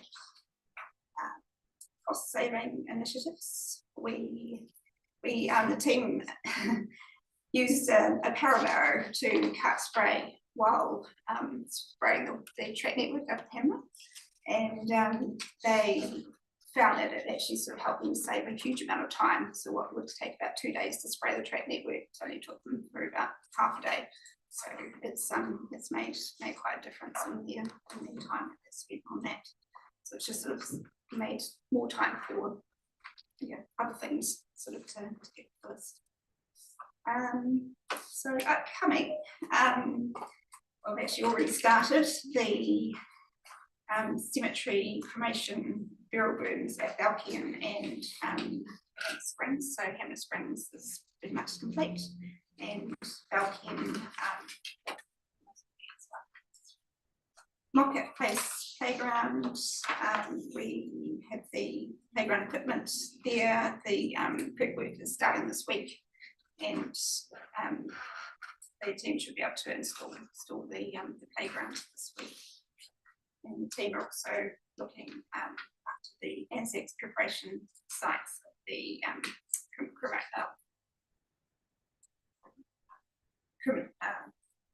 the sites for the Anzac Day presentations and through promotion. So they are all on this at the moment. So we've got a couple of snapshots here on page 42 of the work that the routine work that the maintenance team has been doing around the district. Hedge trimming and weed eating and sort of thing. And then the gazebo up at the Glenmark Cemetery has been painted, so we've got a new gazebo up here for people to go in and shelter, and the display board and pamphlets and what have you will be put in here as well. So I guess that's about it for amenities. So, Oh, thanks, Josie. Just a really quick one. I see there that by the photographs, it says that the cemetery sexton with some maintenance and what have you on the graveyards. Is that his or her role, and are they available for any more cleaning and tidying up of graveyards? So part of the sexton's contract is to tidy up the graves that they appear. So we can ask them to tidy up other graves, but it's generally just when they sink. They chop them up so to the point where they become level, and then they grass seed and then they get mown over. I know there's a lot of older graves that are being sort of damaged up in the springs and that sort of thing. We are in the process of trying to contact the families that are involved. That sort of thing's not an easy process, because some of those headstones are really, really old. So there's been a few families that have been in contact with us, and we've explained to them it was a result of Mother Nature, an event that we cannot, we spent a huge amount of money tidying up the cemetery. It's, the headstones are the responsibility of the family. They need repair unless they're damaged by one of our contractors, which occasionally happens, but Right.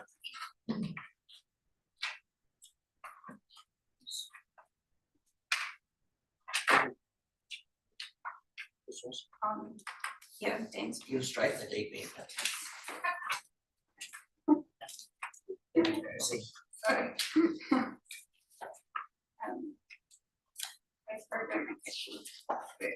So the monthly budget is currently on track. So basically the seasonal weather has impacted some progress, but the team are sort of hoping to have some reasonable settled weather sort of going forward to complete the remaining projects. Reservoir at Seadown and the Waikari Lineworks are complete, with commissioning to follow next month. Cheviot main pipeline has been upgraded, is complete, with commissioning to follow, along with the Waitaui Rosen main, which is also complete, site tidy up. Upcoming, the team have some district-wide footpath renewals to commence in May for Glenmark Drive in Waipara and the pedestrian paper will be starting soon as well, so it's quite exciting for the area. The Duster works, to commence if equipment's all been ordered, so that's all ready to go. So we've got a few snapshots on page 45. On the water mains, tidal river main, Waikari, Lineworks, pump station, reservoir, and the Reef Street waterway, wastewater and renewals. As I see from there, that the village green must be getting underway any minute now. Yes, I just mentioned Does that mean that the program that Dan said last time, we were looking at different options on that? Yes, I understand that because, yeah, there's been a few minor changes, but the equipment is the same, but it's just being supplied for a different supplier to get this. So, yeah.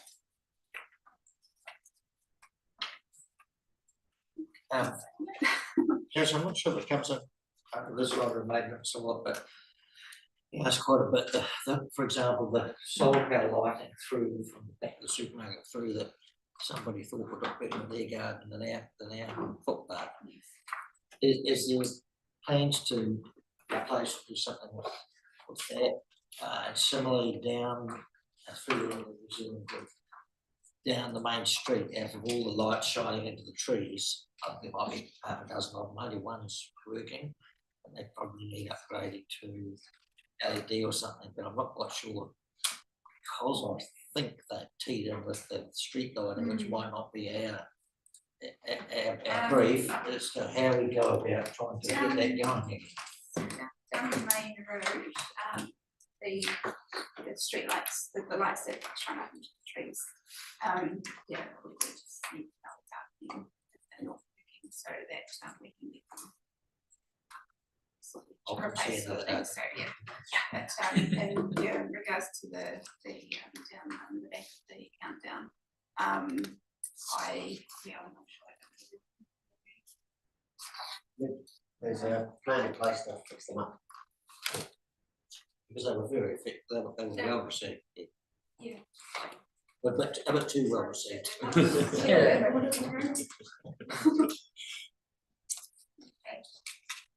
Okay, so if we have any further questions for Josie and her team?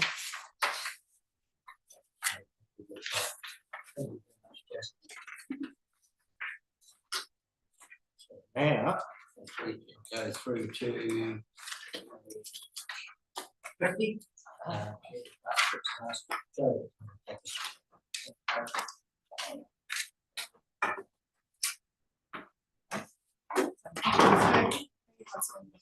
Time. So just wanted to highlight a few items on the report that you've got in front of you. So March was an incredibly busy month for the team on the ground, running activities and events and engaging across the community.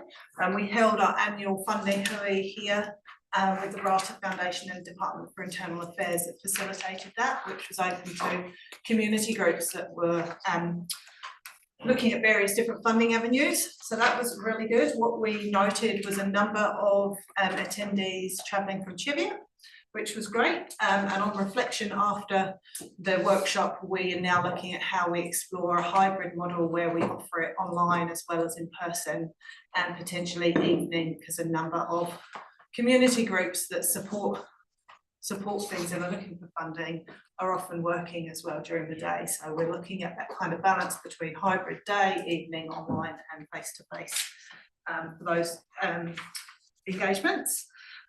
Just moving along on that first page, just wanted to highlight the partnership we have, the collaboration with Age Concern and Waikato Medical Centre to host the Staying Safe Driving workshop, which is to support older persons with their next step in one, staying safe on the roads, but next steps with winning licensing, driver licenses might change for them. So that was a really great session, and why that worked so well, we had 33 local residents in Waikato who all come along to that, was the engagement with the medical centre and their shoulder tapping and encouraging people along to that event. Again, cementing what we do in our team around partnering to get those engagements. Moving along, we've had a key milestone with our Stronger Haranui project. Part of that project is to create a community dashboard. I don't have time to show you, I know you are tight on time today, otherwise I'd have shown you, but I will make sure we share that at the next update. But that's nearing going live. That dashboard is hosting core data that we gather in council in our team, so from our surveys, so things like our wellbeing survey, age friendly survey, all the results of that survey pulled with information from Stats New Zealand, EduCount, so that the reason behind this is it's a self-servicing space where community can come and drill down, find information about our district. So if a business is coming to set up in the area and they're wanting to find out how many people live in Waikaria and wanting to open a cafe, they can drill that information really easy at the touch of a button. And the other aspect of that, as well as community groups looking for funding, often have to provide data to support their applications, and we hold that information. We're wanting to make it accessible so communities can just find that information. So I can send that link out, but otherwise I'll share that and take you through that next time. Moving on to the last point on that page is around the Food in Schools initiative, which we've streamlined and brought it into the food security portfolio. If you want to switch over to page 52, I believe is on yours, you'll see some of the graphs. Now what we've been able to identify by really capturing the data in this space is you'll see at the top Amberley School being one of the highest recipients. Now that's not one of our, it's a big school, but it's not our largest school. So that allowed us to go, well, what's going on here? Let's understand that better. So through our relationship with the school, we were able to identify there are new changing demographics with new people moving into the school, the needs of the school changing. And through the way our team worked, we were able to go, well, okay, clearly there's a need here, but this isn't necessarily this initiative. We can connect you in with Food Satisfy, with Kickstarter breakfast clubs and things like that, so that we can best support and work alongside our schools. Food Satisfy, for example, are now delivering direct to that school as a key recipient. And the reason I wanted to highlight that was because the work that happens in these spaces is around those connections that we can create and forge, in the networks that we're connected into that help tap in community to other parts of our community. And that's really, really important for us in our work. And then moving through, we've welcomed 2 new staff into the team in the last month and a half. These are both externally funded roles. So Nathan, who's joined as the Seed Course Youth Connector, that is the 2nd year of Snowgrass Charitable Trust funding. So we're really grateful for that philanthropic for supporting this initiative around youth in employment, and then also Mel as a part-time youth worker to backfill some of the support in the space since my changing roles, and that's funded through DIS. So we don't, we're maximising those external funding pots wherever we can to deliver some of the initiatives that are arising through need. We continue to track emerging issues and priorities. I mentioned on page 57 about halfway down the food bank. Currently they're experiencing very high demand, but with the cost of fuel and 2 of our food banks delivering, that is creating a big pressure on the food banks in the community. So through networks again, we've looked at some smart ways to help with their deliveries across the districts through other people that are driving through the district that can grab up a food parcel and take it up to Cheviot, and the same up to Hamler as well. And again, it's just those connections, knowing people and connecting the two together. And then just you'll see the list of upcoming activities. I know Naomi mentioned International Tea Day. I wasn't going to talk to that, but that is one of our upcoming activities. We're our age-friendly portfolio working alongside the library to do tea and Scrabble and celebrate the day and connect with our older persons in the community. You'll see there's a number of those events. April's already well underway and the school holidays are well and truly done, but we've got lots of things coming up on the horizon. We are exploring our road safety coordinator, Emma, is exploring the driver reviver location and having, this has always traditionally been at the Haranui Bridge, but she's also looking at the stats around, around Balmoral and the SH State Highway 7 as well as State Highway 1. So she's just looking at different options there to maximise that. But our driver reviver in Easter was the highest attended one we've recorded, with over 600 people stopping through at the Hurunui Bridge to rejuvenate and continue their safe travel through the district. So that was really, really great, a great day, and it was a pretty lucky day as well. Not all the points I wanted to bring to the committee today, as I appreciate it's very time.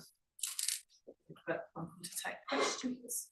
Yes, but I've got to apologise, Joe, that just the way the day's gone, we've got a big program pretty cramped and actually get the tempo right in the reports.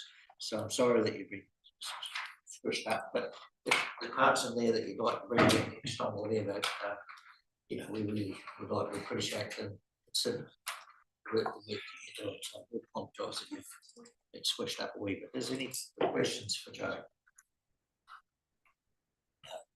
Thank you very much, Joe.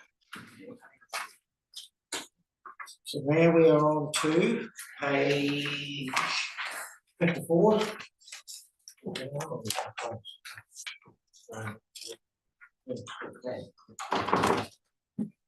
Thank you, Terry. Thank you for your report. Sure, everyone, through the chair. Short report to kind of end things off with. Everything in planning's been running along as it should. We have had 5 land use consents issued during this period and 5 224 certificates, 2 within the rural zone and 3 within the residential zone areas. I guess the real big one is the upcoming activity, which is going to be the hearing for the solar farm, which is going to be done next month. And then in terms of what are the major updates, the note there at the bottom says the applicant is in the process of reviewing draft conditions. Those have come back, and this consent is going to be issued during the course of this week. And that summarises the report from planning. Could you, through the chair, could you just reiterate that again about the solar farm? Its consent's going to be issued? No, sorry. Under the major applications of 115 Amberley Beach Road, that's going to be issued during the course of this week. The hearing is happening next month. Yeah, no, that's what I thought. I misheard. Thank you. No problem. That's all right. My heart rate's gone up 5 notches, that's for sure. Not that bad. If I can be, not too bad. I just thought there was an error in there that shouldn't be. You're all good. Thank you. Well, good. Well, thank you very much, Terry. Thank you very much. Enjoy your afternoon. Thank you.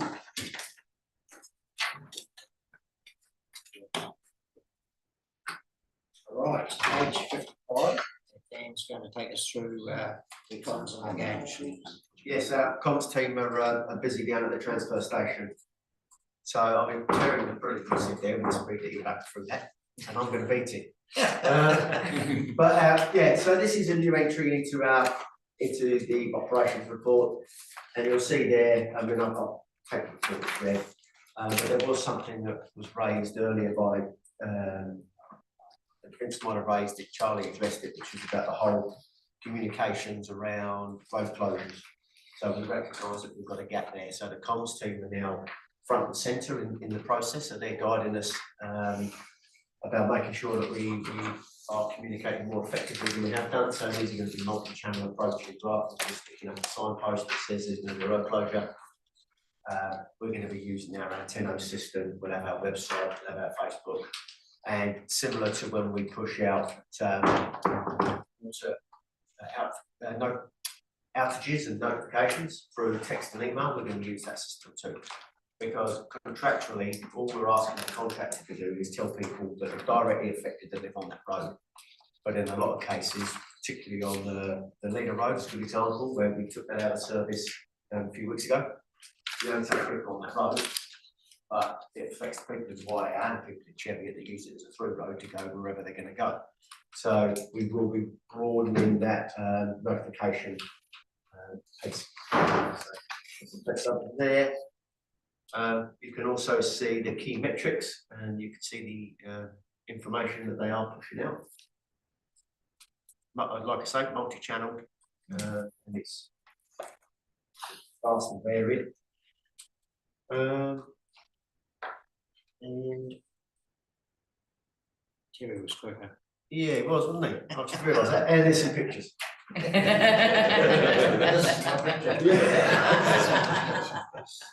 Thank you very much, Dan.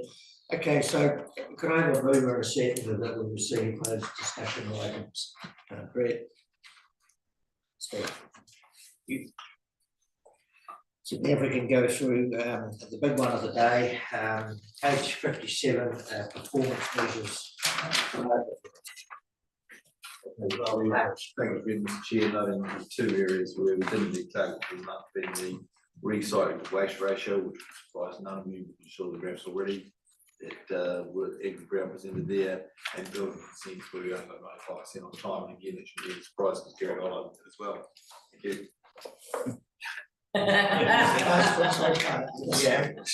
So if I can have a mover and a second, and we receive a performance measures overview. Chris. Now, over to page 59, action sheet, which I think is last. So number one, Alex spoke about gave you an update. Number three, Andrew spoke about gave you an update, and number two is not due yet. Just I didn't catch on number one, why are we paying for moving the trees? Mr. Chair, the issue that we encountered there was that we had given the landowner a layout of where we were going to go with pipe. The contractor that we used wasn't one of our usual contractors, and they deviated slightly on that route. So that's why that we do, and it's essentially half a day's work of reg. That's not a significant sum of money, but had we have realised that the contractor deviated earlier, we would have got it back. So is that one we can now take off then? We'll move number one from the action sheet. Sure. All happy with that? So the trees have all been physically removed? As Alex said, Mr. Chair, some were removed by Reg, and some that the landowner was accepted that he would take out. They haven't been removed yet. That's right. So I don't know. Would you rather sit there Until physically the trees are gone. If you're happy with that, or we just let that roll another month? Roll over. Yeah, thank you.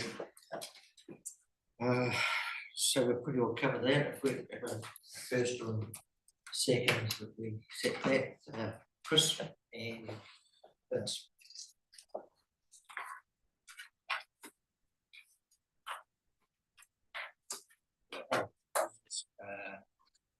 Okay, so we've got there. So I'll declare this meeting closed. Our next meeting will be Tuesday, the 19th of May.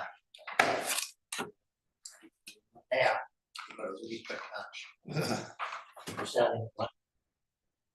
I think Jason's coming.